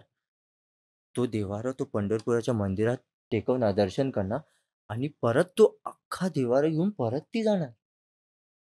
म्हणजे काय फिटनेस लेवल, म्हणजे हे कोणते प्रोटीन वापरतात म्हणजे तुला कळतंय. म्हणजे भक्ती हेच त्यांचं प्रोटीन. म्हणजे धुंद. काहीच त्याची. नाही. म्हणजे तुझ्या कळतं प्रश्न पडतो की हे कसं पॉसिबल आहे. आणि एवढ्या बेसिक गोष्टीत ते लोक जगतात ना, म्हणजे थांबतात तेव्हा पण आम्ही अशा अशा गोष्टी बघितल्या. त्यांची एक मला ती पण पद्धत आवडली की दिंडी कुठे कसं आपण असं म्हणतो ना की कारण ते रस्ते सरळ आहेत, हायवे तो पूर्ण. तर तिथे मग तिथे जर तू बघशील चालताना तुला वाड्या दिसतात. एक अशी चौकटीची वाडी असते, मग ती संपते, मग छोटंसं कुंपण किंवा एकदम छोटंसं असं काहीतरी लागलेलं असतं, त्याच्या पुढे दुसरी वाडी. मग तू जर यांना विचारलंस की अरे आपली ती दिंडी कुठे, तर ते असं सांगतात 3 वाड्या सोडून बघा तुम्हाला ती दिंडी तिथे मिळेल. किंवा कपडे वाळत घालण्याची त्यांची पद्धत आहे. अरे क्या बातमी, ते जे धोतर आणि हे सगळं नेसतात तर अक्षरशः झाडांच्या फांद्यांना बांधून ते तिथेच धुतात, तिथेच वाळवतात आणि तेच घालून परत उद्या निघतात. जेवण बनवणं, गॅस वगैरे काही प्रकार नाहीये तिथे. त्यांचं सगळं सामान घेऊन ते निघालेले असतात. आणि म्हणजे म्हणतो ना की एवढ्यात पण माणूस जगू शकतो. याच्यापेक्षा माणसाला जास्त काही ऍक्च्युली लागत नाही. बाकी आपण वाढवलेल्या गोष्टी आहेत, तो पण सुखी आहे तेवढ्या गोष्टींमध्ये. तर ते बेसिक मध्ये सर्व्हाइव्ह कसं करायचं हे त्यांच्याकडनं खूप शिकायला मिळतं. आणखी एक गोष्ट आहे की तुला जर मॅनेजमेंट आणि शिस्त शिकायची असेल, वारीला जायचं. 10-15 लाख लोक. आणि 2 महत्वाच्या पालख्या, ज्ञानेश्वरांची आणि तुकारामांची. तर त्याच 2 पालख्यांमध्ये इतकी माणसं असतात ना. आता गेल्या वर्षी आम्ही इथं होतो, जेजुरीला होतो. तो जेजुरीला ज्ञानेश्वरांची पालखी येते आणि आम्ही आदल्या दिवशी पोहोचलो. दुसऱ्या दिवशी सकाळी पालखी येणार होती. आदल्या दिवशी कोणीही नव्हतं जेजुरीत, कोणीही नव्हतं. काही असं तुला तामझाम दिसणार नाही, काही मॅनेजमेंट वगैरे एकदम असं की काहीतरी होणार होतं. दुसऱ्या दिवशी सकाळी आम्ही उठलो तर सगळीकडे माणसं, सगळीकडे वारकरी आणि आवाजही नाही काही. म्हणजे ते आपापसात बोलतात, बस तेवढाच आवाज. पालखी आली साधारणतः 11-12च्या दरम्यान आली. सकाळी 10:30-11 म्हणजे ते पहाटेच निघतात तिथून. उन्हात चालायला नको. पालखी आली, सगळे कार्यक्रम झाले. आम्ही पण संध्याकाळी तिथे जेजुरीत परफॉर्म केलं आणि कुठे काही गडबड गोंधळ नाही. फक्त जो तो भोंगा असतो ना, त्यावर फक्त पोलिसांचा आवाज येतो मॅनेजमेंटसाठी. दुसऱ्या दिवशी सकाळीच पहाटे पालखी गेली. आम्ही त्या रात्री झोपलो परफॉर्मन्स करून. दुसऱ्या दिवशी बघतो सगळं खाली, सगळं स्वच्छ आणि साफ. सो इतकी सगळी मॅनेजमेंट करणं म्हणजे खूप नेक्स्ट लेवलची गोष्ट, जी आपणही कधी काही कॉन्शसला किंवा कुठे आपण नाही करू शकत. सो मॅनेजमेंट आणि शिस्त जर शिकायची असेल तर तुला आठवत असेल पाऊसही पडत होता. Exactly. ती पालखी आली तेव्हा खूप पाऊस आणि आपल्यासारखी शहरातली माणसं धावतायत, हे मिळते का ते मिळते का, ती लोक चालू आहेत. तू त्यांना जर काही ते फरक रिंगण पडत नाही. बघितलं असशील टीव्हीवर किंवा एक गोल उभं रिंगण आणि गोल रिंगण. सो त्या रिंगणाचं पण तू बघ, इतकं मोठ्या ग्राउंडवर तुला प्रत्येकाचा एका वेळी एकच ठेका ऐकायला येणार. सो ते काय नेक्स्ट लेवलचं त्यांचं ते मेडिटेशन असेल किंवा ते किती त्यात कनेक्शन आहे किंवा व्हॉट. येस. सो एकदा तरी म्हणजे जे महाराष्ट्रात राहतात किंवा जे कोणी आहे त्यांनी एकदा तरी वारीला जावं असं आम्हाला वाटतं. की तो एक्सपिरियन्स आहे ना, तू आम्हाला विचारलंस ना, आम्ही पण त्याचा सांगू शकत नाही. जे आम्हाला म्हणून ते म्हणतात ना वारी अनुभव. खरं. सो प्रत्येकाने वारीला जायला पाहिजे. जर तुम्हाला 7 दिवस 8 दिवस जमत नसेल, शेवटचे 3 दिवस जा, पण एकदा तरी गेलं पाहिजे. एक दिवस तरी. गोष्ट सुंदर. जाऊ, तुम्ही पण गेला नसत तर जा. आणि जसं तुम्ही म्हणालात की याच्यात बऱ्याचशा गोष्टी अनुभवातून येतात की आपण नाही सांगू शकत, लिहू शकत, कदाचित आपल्याला ते कळतही नाही, पण ते आपण ग्रास्प केलेलं असतात. त्यामुळे ते कमाल आहे. आणि हे सगळं जसं म्हटलं विश्वास आणि एका श्रद्धेच्या फ्युएलवरच चाललंय. त्याच्यात दुसरं काही टँजिबल म्हणजे असं हाताला लागण्यासारखं काही मिळणार नाहीये, पण त्या एका विश्वास आणि श्रद्धेवर लोक एवढं करू शकतात. त्यामुळे आणि एवढं करू शकतात म्हणजे, आणि तीच व्यक्ती आहे ना जी दैनंदिन जीवनात तीच व्यक्ती तेच करते, पण तो एक फ्लिप जो येतो श्रद्धेमुळे तो कमाल आहे. एवढं सगळं आता तुम्ही अभ्यास करताय, एवढे एक्सपिरियन्सेस घेताय, अनुभव घेताय. मला पर्सनली जाणून घ्यायला आवडेल इथून पुढे जाताना तुम्हाला personally, individually, as a band पण आपण नंतर बोलू, पण इंडिव्हिज्युअली तुम्ही कुठे जाताय, की तुम्हाला काय अचीव्ह करायला आवडेल, किंवा कुठे जायचं आहे, किंवा काय एक्सप्लोअर करायचं आहे, किंवा मी हे शिकलो होतो, जसं एक निसर्गाचं तुम्ही मगाशी म्हणाल, तर मला इन्फ्लुएन्स नाही करायचे तुमची उत्तरं, पण असं म्हणाला की निसर्गाजवळ राहणं पण किती महत्त्वाचं आहे, जेव्हा तुम्हाला बाकीचं नाही लागत गोष्टी. तर असं पर्सनल लेवलवर तुम्हाला तुमची विजन काय आहे? कारण डेफिनेटली प्रत्येकाची एक स्वतःची एक विजन असते, की मला आयुष्य असं पुढे घालवायचं आहे, की मला अशा गोष्टी करायच्या आहेत, आणि त्याच प्रोसेसमध्ये असतो आपण. तर ऐकायला आवडेल मला प्रत्येकाकडनं. मी मी मी तर एक गोष्ट शिकलो, म्हणजे खूप जणांनी विचारलं की तुला काय करायचंय, तुला काय पाहिजे, तर मी थोडा उलटा विचार करतो. तर तू एखाद्याला विचार तुला काय पाहिजे, तुला तो 1000 गोष्टी सांगेल. पण मी थोडंसं उलटं करतो. मी हे ठरवतो की मला काय नकोय. जेव्हा तू हे ठरवतो की मला काय नकोय, तर तुझे 90% गोष्टी तिथे सॉर्ट होतात. बरोबर. कळालं? तर फॉर एक्झाम्पल त्याच्यामध्ये खूप चांगलं एक्झाम्पल आहे परत, पापाची वासना नको दावडूया. त्याच्यामुळे सांगितलं की तुला 1000 गोष्टी पाहिजे, पण या 4 गोष्टी आहेत ज्या तू आयुष्यात नाही ठेवल्या पाहिजे. जे या 4 गोष्टी आयुष्यात नाही आहेत, तुझं आयुष्य आधीच फार सुखकर आहे. त्यामुळे तुला पैसा हवा, तुला घर, बंगला, गाडी, सगळं ठीक आहे. ते मिळवून आहे. पण तू खोटं नाही बोललं पाहिजे. तू वाईट गोष्टी पाहिल्या नाही पाहिजे आणि त्याला तू प्रमोटही नाही केला पाहिजे. तू अजून खूप काय वाईट गोष्टी आहेत, त्याला तू हे नाही केलं पाहिजे. तर एक गोष्ट तर मला कळाली, ही सारे अभंगांचा अभ्यास करून, त्यांचे अभंग गाऊन, स्पेशली ते परफॉर्म करून, तेव्हा एक गोष्ट कळाली की फार अशा माणसाने पहिलं एक ठरवावं की मला काय नकोय. कळलं? आता समज मी जेवतोय, तर मला चपाती नको, बस ठरलं माझं. आयुष्यभर मी आता भात खाणार, बस माझं आयुष्य सुखकर. तेव्हा चपाती आली, मग त्याच्यामधला पराठा आला, तर खूप म्हणजे ते फार वेगवेगळ्या गोष्टी आहेत. कन्फ्युजिंग होतं. त्यामुळे तुला काय नकोय हे ठरलं ना, तुझं अर्ध आयुष्य तेवढं बरोबर. सुखकर डिसिजन होऊन मेकिंग जातं. सोपं होऊन जातं फार मग. सोपं होऊन जातं. राईट. तर हे तरी मी शिकलो ॲटलीस्ट माझ्या आयुष्यात, की काय नको हे ठरवावं माणसाने. कमाल. बस. खूप चांगला मुद्दा आहे हा. तुम्ही लोकांनी काय शिकलात आणि कुठे अजून काय करायला आवडेल असं एक काहीच म्हणून मी आधी असं बोलून सांगू घेतलं. शकत नाही काय करायला आवडेल. सो बेसिकली आधीपासूनच जर आम्ही विचार केला, तर आम्ही असं ठरवलं नव्हतं 10 वर्षापूर्वी की 10 वर्षांनी किंवा 5 वर्षांनी आपल्याला ह्या बेंचमार्कपर्यंत जायचं आहे, कारण ते सेटच नव्हते. बरं. ओके, अजूनही नाही आहे. सो जिथेही जर्नी घेऊन जाते आहे, बीट युअर पर्सनल लाईफ किंवा बँडची जर्नी, तिथे आम्हाला जायला आवडेल. फक्त एक गोष्ट तेच आहे की आम्ही जे करतो आहे आमच्या या प्रोसेसमध्ये, तर जे संतांनी शिकवलं ते आपण दुसऱ्यांना सांगतो आहे, ते फक्त फॉलो करणं इम्पॉर्टंट आहे. खरं. कारण तेच बेसिक आहे. ते जर आपण फॉलो केलं तर ऑब्व्हियसली तुझं life is going to be beautiful. Okay, so तेच फॉलो करा. Stick to basics, that's it. याच्या व्यतिरिक्त ॲज सच आता मी तुला काही सांगू शकत नाही की मला हे करायचं आहे आयुष्यात, पुढे जाऊन ते फ्युचरमध्ये असे प्लॅनिंग्स आहेत, बरोबर, व्हॉट एव्हर इट इज. जे बेसिक लाईफसाठी नीड्स आहेत त्या फक्त पूर्ण करा, दॅट्स इट. कारण जसं तो म्हणाला की मला काय नको आहे, की गरजा कमी केल्यावर तुमचं आयुष्य सोपं होऊन जातं. जसं आपण मगाचपासून बोललं की संतांनी तेव्हा अभंग लिहिले जे आजही रिलेटेबल आहेत. म्हणजे तू विचार कर की तेव्हाही त्या माणसांनाही तेच प्रॉब्लेम होते, आजही तेच आहे. आज सायन्स अँड टेक्नॉलॉजी कितीही वाढली असेल, किती डेव्हलप झाली असेल, तरी प्रॉब्लेम्स तेच आहेत. माणूस बदलला नाही आहे ना. सो जेवढं तुम्ही बेसिकला स्टिक राहताना, जेवढं तुम्हाला बेसिक्स तुमचे क्लिअर आहेत, तेवढं तुमचं आयुष्य सोपं होतं. आपण काय म्हणतो, गावातली माणसं एवढे सुखी आहेत, जसं पियुष मगाशी म्हणाला की आपल्याला तिथे जाऊन कळतं की अरे काय निसर्ग आहे आणि वगैरे वगैरे, कारण आपल्या इथे बिल्डिंग्स आहेत. हेच गावातल्या माणसाला ते नॉर्मल आहे, किंवा त्यांचं आयुष्य, त्यांचं आरोग्य खूप हेल्दी आहे. सो ते बेसिक गोष्टी, त्या गोष्टीची गरज सर्वांना असली पाहिजे.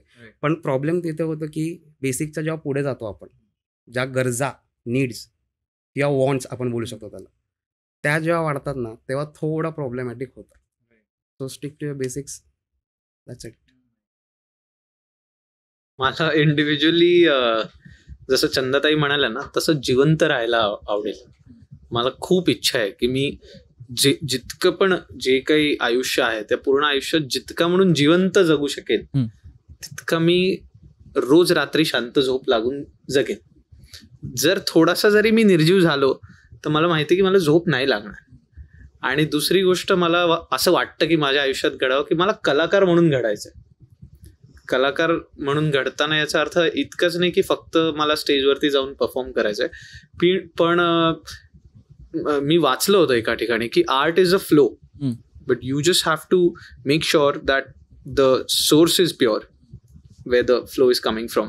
तर ती कला जिथून स्फुरते तो सोर्स जितका प्युअर ठेवता येईल तितका तो ठेवायची इच्छा आहे. आणि ती कला स्फुरत राहावी, ती कुठल्याही पद्धतीची असावी, ती विचारांची असावी, वाजवण्यात असावी, बोलण्याची असावी, गाण्याची असावी, सुरांची असावी किंवा नुसतं जग बघण्याची पण असावी, पण ती स्फुरत राहावी जेवढं पण आयुष्य आहे. आणि ते या 2 गोष्टी होत राहिल्या आयुष्यात तर मला वाटतं I will be the most happiest person. Bus this is individual thought. मस्त मांडलंस. हा म्हणाला ते एक उत्तर म्हणजे त्याच्याशी मी पण थोडा सहमत आहे की काय कमवायचं आहे, काय मिळणार आहे, काय होणार आहे हे ॲक्च्युली कोणाला माहीत नाही आहे. आणि आमच्या बाबतीत तर आम्हाला काहीच माहीत नाही आहे. जसं 10 वर्ष आधी माहीत नव्हतं की आज आम्ही तुझ्याबरोबर असू इथे आणि त्या गोष्टी होत राहणार आहेत. तर मला असं वाटतं की एक गोष्ट अशी आहे की जे जसं घडतंय तसं जगता आलं पाहिजे पहिली गोष्ट. आणि हा म्हणाला जिवंतपणा, तर जिवंतपणा ऑब्व्हियसली तो तर हवाच. आणि त्याचं म्हणजे म्युझिक हे त्याचं माध्यम आहे आमच्यासाठी जिवंत राहण्यासाठी.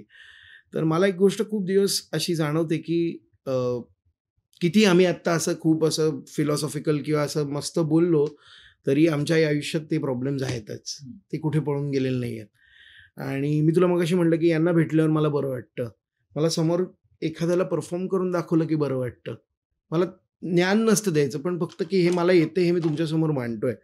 तर मला असं वाटतं की स्टेज आणि ऑडियन्स म्हणजे स्टेजवर गेल्यावर आपल्याला जो ऑडियन्स मिळतो ना, आणि आपण सगळीकडे म्युझिक प्लॅटफॉर्मवर आजकाल अल्बम्स अपलोड करतोय आणि हा मला खूप पूर्वीपासूनचा प्रॉब्लेम वाटतोय की पूर्वी CDs होत्या, DVDs होत्या किंवा कार्यक्रम. तर मला असं वाटतं की ती गॅप मला कट करायची पुढे जाऊन. मला जेव्हा स्टेज मिळेल, मला जेव्हा एखादा प्रोग्राम मिळेल तेव्हाच जाऊन मी लोकांसमोर अभंग गाईन. ही गॅप मला कट करायची. मला रोज निदान एका तरी नवीन माणसाला, हे जग मोठं आहे, त्या सगळ्यात पॉप्युलेशनमध्ये आपल्या देशामध्ये मानलंच जातं, तर का नाही मी जाऊन पोचवू शकत लोकांना अभंग? का मी थांबायचं की मला स्टेज कधी मिळेल, मला साऊंड कधी मिळेल? कारण मला वाटतं हा विचार तर ज्यांनी लिहिला त्यांनी पण केला नव्हता. तर माझं ते एम आहे की मला अशा पद्धतीने लोकांपर्यंत पोचायचं आहे अभंगांना घेऊन, की कोणी असू दे, लहान मुलं असू दे. तसं अजून मला विचारशील तर म्हणजे हे मी पर्सनल नाही म्हणणार, पण हे बँडला घेऊन मला असं वाटतं की मला निदान महाराष्ट्रातल्या तरी प्रत्येक शहरातल्या, प्रत्येक गावातल्या आणि प्रत्येक मीडियमच्या शाळेत जाऊन अभंग परफॉर्म करायचं आहे. कारण तिकडे सर्वात जास्त जिवंतपणा मिळतो, कारण तो इनोसन्स बाहेर कुठे बघायला मिळत नाही आणि तो आम्हाला जास्त शिकवतो. की हे आता अजय आणि विराज स्कूलमध्ये शिकवायचे पण म्युझिक, आणि अजय शिकवतोय, तर आम्ही त्यांच्याकडनं किस्से ऐकतो की लहान मुलांना कुठली गोष्ट शिकवणं किती चॅलेंजिंग आहे. पण जेव्हा विठ्ठल विठ्ठल म्हटल्यावर, कारण काही शाळेमध्ये आम्ही केलंय परफॉर्म, तर जेव्हा विठ्ठल विठ्ठल म्हटल्यावर आपोआप ती मुलं शांत बसतात ना, तेव्हा कळतं की ही ताकद आहे, ही कोणालाही कॅप्चर करू शकते. त्यामुळे तिथे जाऊन मला परफॉर्म करायला आवडेल असं. वा, खूप वेगळा फ्लेवर आणलास तू ह्या उत्तराला पण. कमाल कमाल कमाल. मला जसं सुरुवातीला आपण म्हटलं की तू जेव्हा म्हणालास की देऊळ आपण तिथे का जातो, कारण फ्रिक्वेन्सी तर सगळीकडे असतात, पण ते रेडिओसारखं एक काम करतं की ते ट्यून करतं आणि म्हणून त्या ठिकाणी आपल्याला खूप छान वाटतं, व्यवस्थितरित्या आपल्याला तो कळतो थॉट. त्याच मुद्द्यावरनं मला आता इथे जो एक विचार माझ्या डोक्यात चालला होता थ्रू आउट आपण जेव्हा गप्पा मारतोय तेव्हा, ह्याच्यामध्ये एक मुद्दा असा आहे की तुम्ही जसं इन्स्ट्रुमेंट्सचं पण आपण स्टार्टिंगला म्हटलं आहे की वेगवेगळे इन्स्ट्रुमेंट्स आहेत, काही इथले आहेत, काही बाहेरचे आहेत, आणि आपण ते सगळं मिक्स करतो आहे. आणि दुसरं आत्ताचं डिस्कशन होतं प्युअरेस्ट थॉट. तर जेव्हा इन्स्ट्रुमेंट पण आपण प्ले करतो तेव्हा प्युअरेस्ट थॉट किंवा त्याचं प्युअरेस्ट काय असतं तर त्याची ती फ्रिक्वेन्सी असते एक, किंवा त्याचा एक रिदम असतो. तो युनिव्हर्सल आहे. तू तबल्यावर वाजवा किंवा तो ड्रम किटवर वाजवा, तर तो एक युनिव्हर्सली सगळ्यांना समजणारी एक लँग्वेज आहे, किंवा ॲटलिस्ट भावणारी लँग्वेज आहे. त्यामुळे जेव्हा तुम्ही हे जे कार्य तुम्ही आत्ता करताय ते मग इन्स्ट्रुमेंट्सच्या पल्ल्याड जाऊन त्या फ्रिक्वेन्सीवर खेळत तुमची लँग्वेज आणि तुमचे थॉट्स लोकांसमोर मांडायला मदत करते.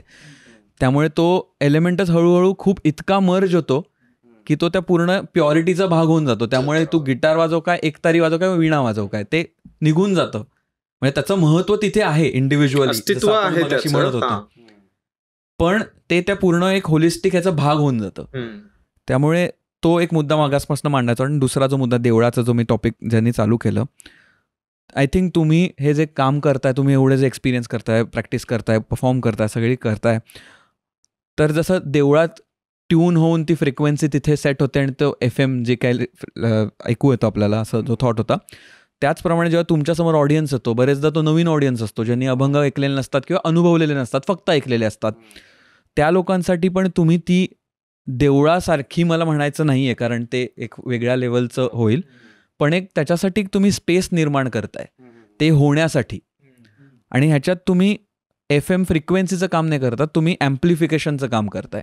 की एक थॉट आलाय, सिग्नल आलाय जो तुम्हाला कळलाय, आता तुम्ही ॲम्प्लिफाय करून त्या ऑडियन्स समोर मांडताय. त्यामुळे त्याचं काइंड ऑफ पावित्र्य पण तेच आहे, ज्याला स्पेस मेकिंग म्हणतो. तर तसं तुमचं हे जे काम आहे ते असंच कमाल चालत राहू दे, कारण त्याच्यामुळे हे बरेच कॉन्व्हर्सेशन होत आहेत. जसं आपलंही कॉन्व्हर्सेशन त्याच्यामुळेच झालंय. तुम्ही तो ॲक्ट केलात की आम्हाला वाजवायचं आहे, आम्हाला परफॉर्म करायचं, हे मांडायचं. त्याच्यानंतर मी आलो, भेटलो, मग आपल्याला सुमित वगैरे सगळे कनेक्टेड झाले आणि आता आपण इथून बसून हे बोलतोय. तर जर तुम्ही वाजवलत नसतं तर हे झालंच नसतं, किंवा आम्ही हा माईक ऑन करून ही पॉडकास्ट चालू केली नसती तर झालंच नसतं. पण तसं होतं आणि त्याच्यातनं आपल्याला हे मांडता येतं आणि तुम्ही हे करताय, हे करत राहा. बेसिक माझा मुद्दा तोच आहे. जसं एक देवळाचा मेटाफर आहे तसा तुम्ही एक स्पेस मेकिंग करताय, तुमचं असं एक क्रिएट करताय स्पेस जिथे लोकांना तो मेसेज खूप नीटपणे समजतोय किंवा ॲटलिस्ट क्युरिओसिटी बिल्ड होते. तर असं झकास काम करत राहा, असं बेसिकली मला हेच. आय थिंक तू इतकं छान आम्ही जे करतोय त्याला कोणी एक्सप्लेन केलेलं नाहीये इतक्या सोप्या पद्धतीत की एक्झॅक्टली ते काय आहे. म्हणजे मला पण आता तू बोलताना रिअलाइज झालं की अरे हो, आपण काहीतरी होतंय का, असं लोक म्हणतात की अरे काहीतरी वेगळं वाटलं रे. तर ते स्टेजवरनं हे आमचं दुर्दैव आहे की मी अभंग रिपोस्टला कधी ऐकूच शकत नाही. मला वाटतं प्रत्येकाचं आहे. काय अभंग रिपोस्ट काय आहे हे मी कधी तुझ्यासारखं खालून एक्सपिरियन्स करू ते कधी कधीच बघू करू शकणार नाही आमची. त्यामुळे पण नाही, खूप छान तू त्याला एक्सप्लेन केलं, मला आवडलं ते. हो, आणि मला खूप आज ह्या कॉन्व्हर्सेशनमध्ये खूप कमाल मजा आली. म्हणजे प्रत्येक कॉन्व्हर्सेशन एक वेगळ्या प्रकारे मजा आणतंच, पण आज पहिल्यांदाच एक तर एवढ्या लोकांबरोबर आपल्याला एकत्र करता आलं. आणि द काइंड ऑफ डिस्कशन्स ना, म्हणजे काय आपण कशावर गप्पा मारलं ते, आणि त्याला परत संगीताची जोड आणि ऑफकोर्स संतांचे अभंग, आणि हे खूप मला मनापासून खूप असा आनंद होत होता. जेव्हा पण तुम्ही बोलत होतात ना तेव्हा मी असं बसून ते ऐकत होतो, आणि इव्हन पॉडकास्टवरती, आणि मला असा आतून आनंद होता की अरे किती हे कमाल आहे आणि हे आपल्याला करायला मिळतंय, हे किती खरंच बाप आहे हे फिलिंग.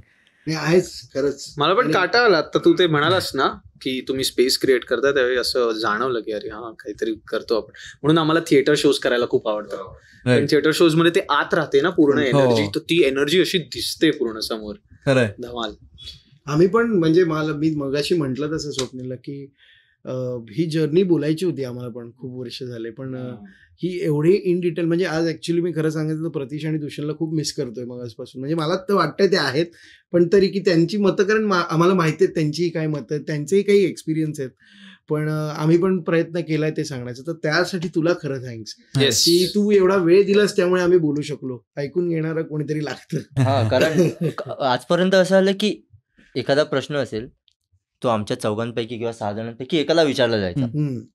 6 जणांना 6 वेगळे प्रश्न यायचे. राईट. एकच प्रश्न 6 जणांना वेगळा कधी विचारलाच गेला नाही. हे म्हणजे आपण एका अभंगाचे 6 अर्थ म्हणजे तू विचारलं तुला काय वाटतं, अच्छा असं असं असं वाटतं, अच्छा स्वप्नीला वेगळा प्रश्न, असं स्वप्नीलला मला विचारलेल्या प्रश्नाबद्दल काय वाटतं हे कोणी- ना आम्हाला कधी पोचलं. कळलं ना बरोबर. कोणालाच कधी कळलं नाही. तर त्यामुळे आज काही गोष्टी नवीन पण कळल्या एकमेकांच्या बाबतीत. हो. काही जुन्या गोष्टींना परत हे झालं, उजळणी झाली हम्म. की अरे हो हे पण केलेलं आपण असं. हा, त्यात अभंग मगाशी रिवाइज. म्हणाले ना तर लाईक करा शेअर हीच ती वेळ, हाच तो क्षण. कमाल. तर आपण ऑफकोर्स एक मस्त सादरीकरणाने आजचा भाग पूर्ण करू, पण त्याच्या आधी तुम्ही आज वेळात वेळ काढून आलात आमच्याकडे आणि ह्या गप्पांचा भाग झालात, त्यामुळे खूप खूप त्याच्यासाठी धन्यवाद.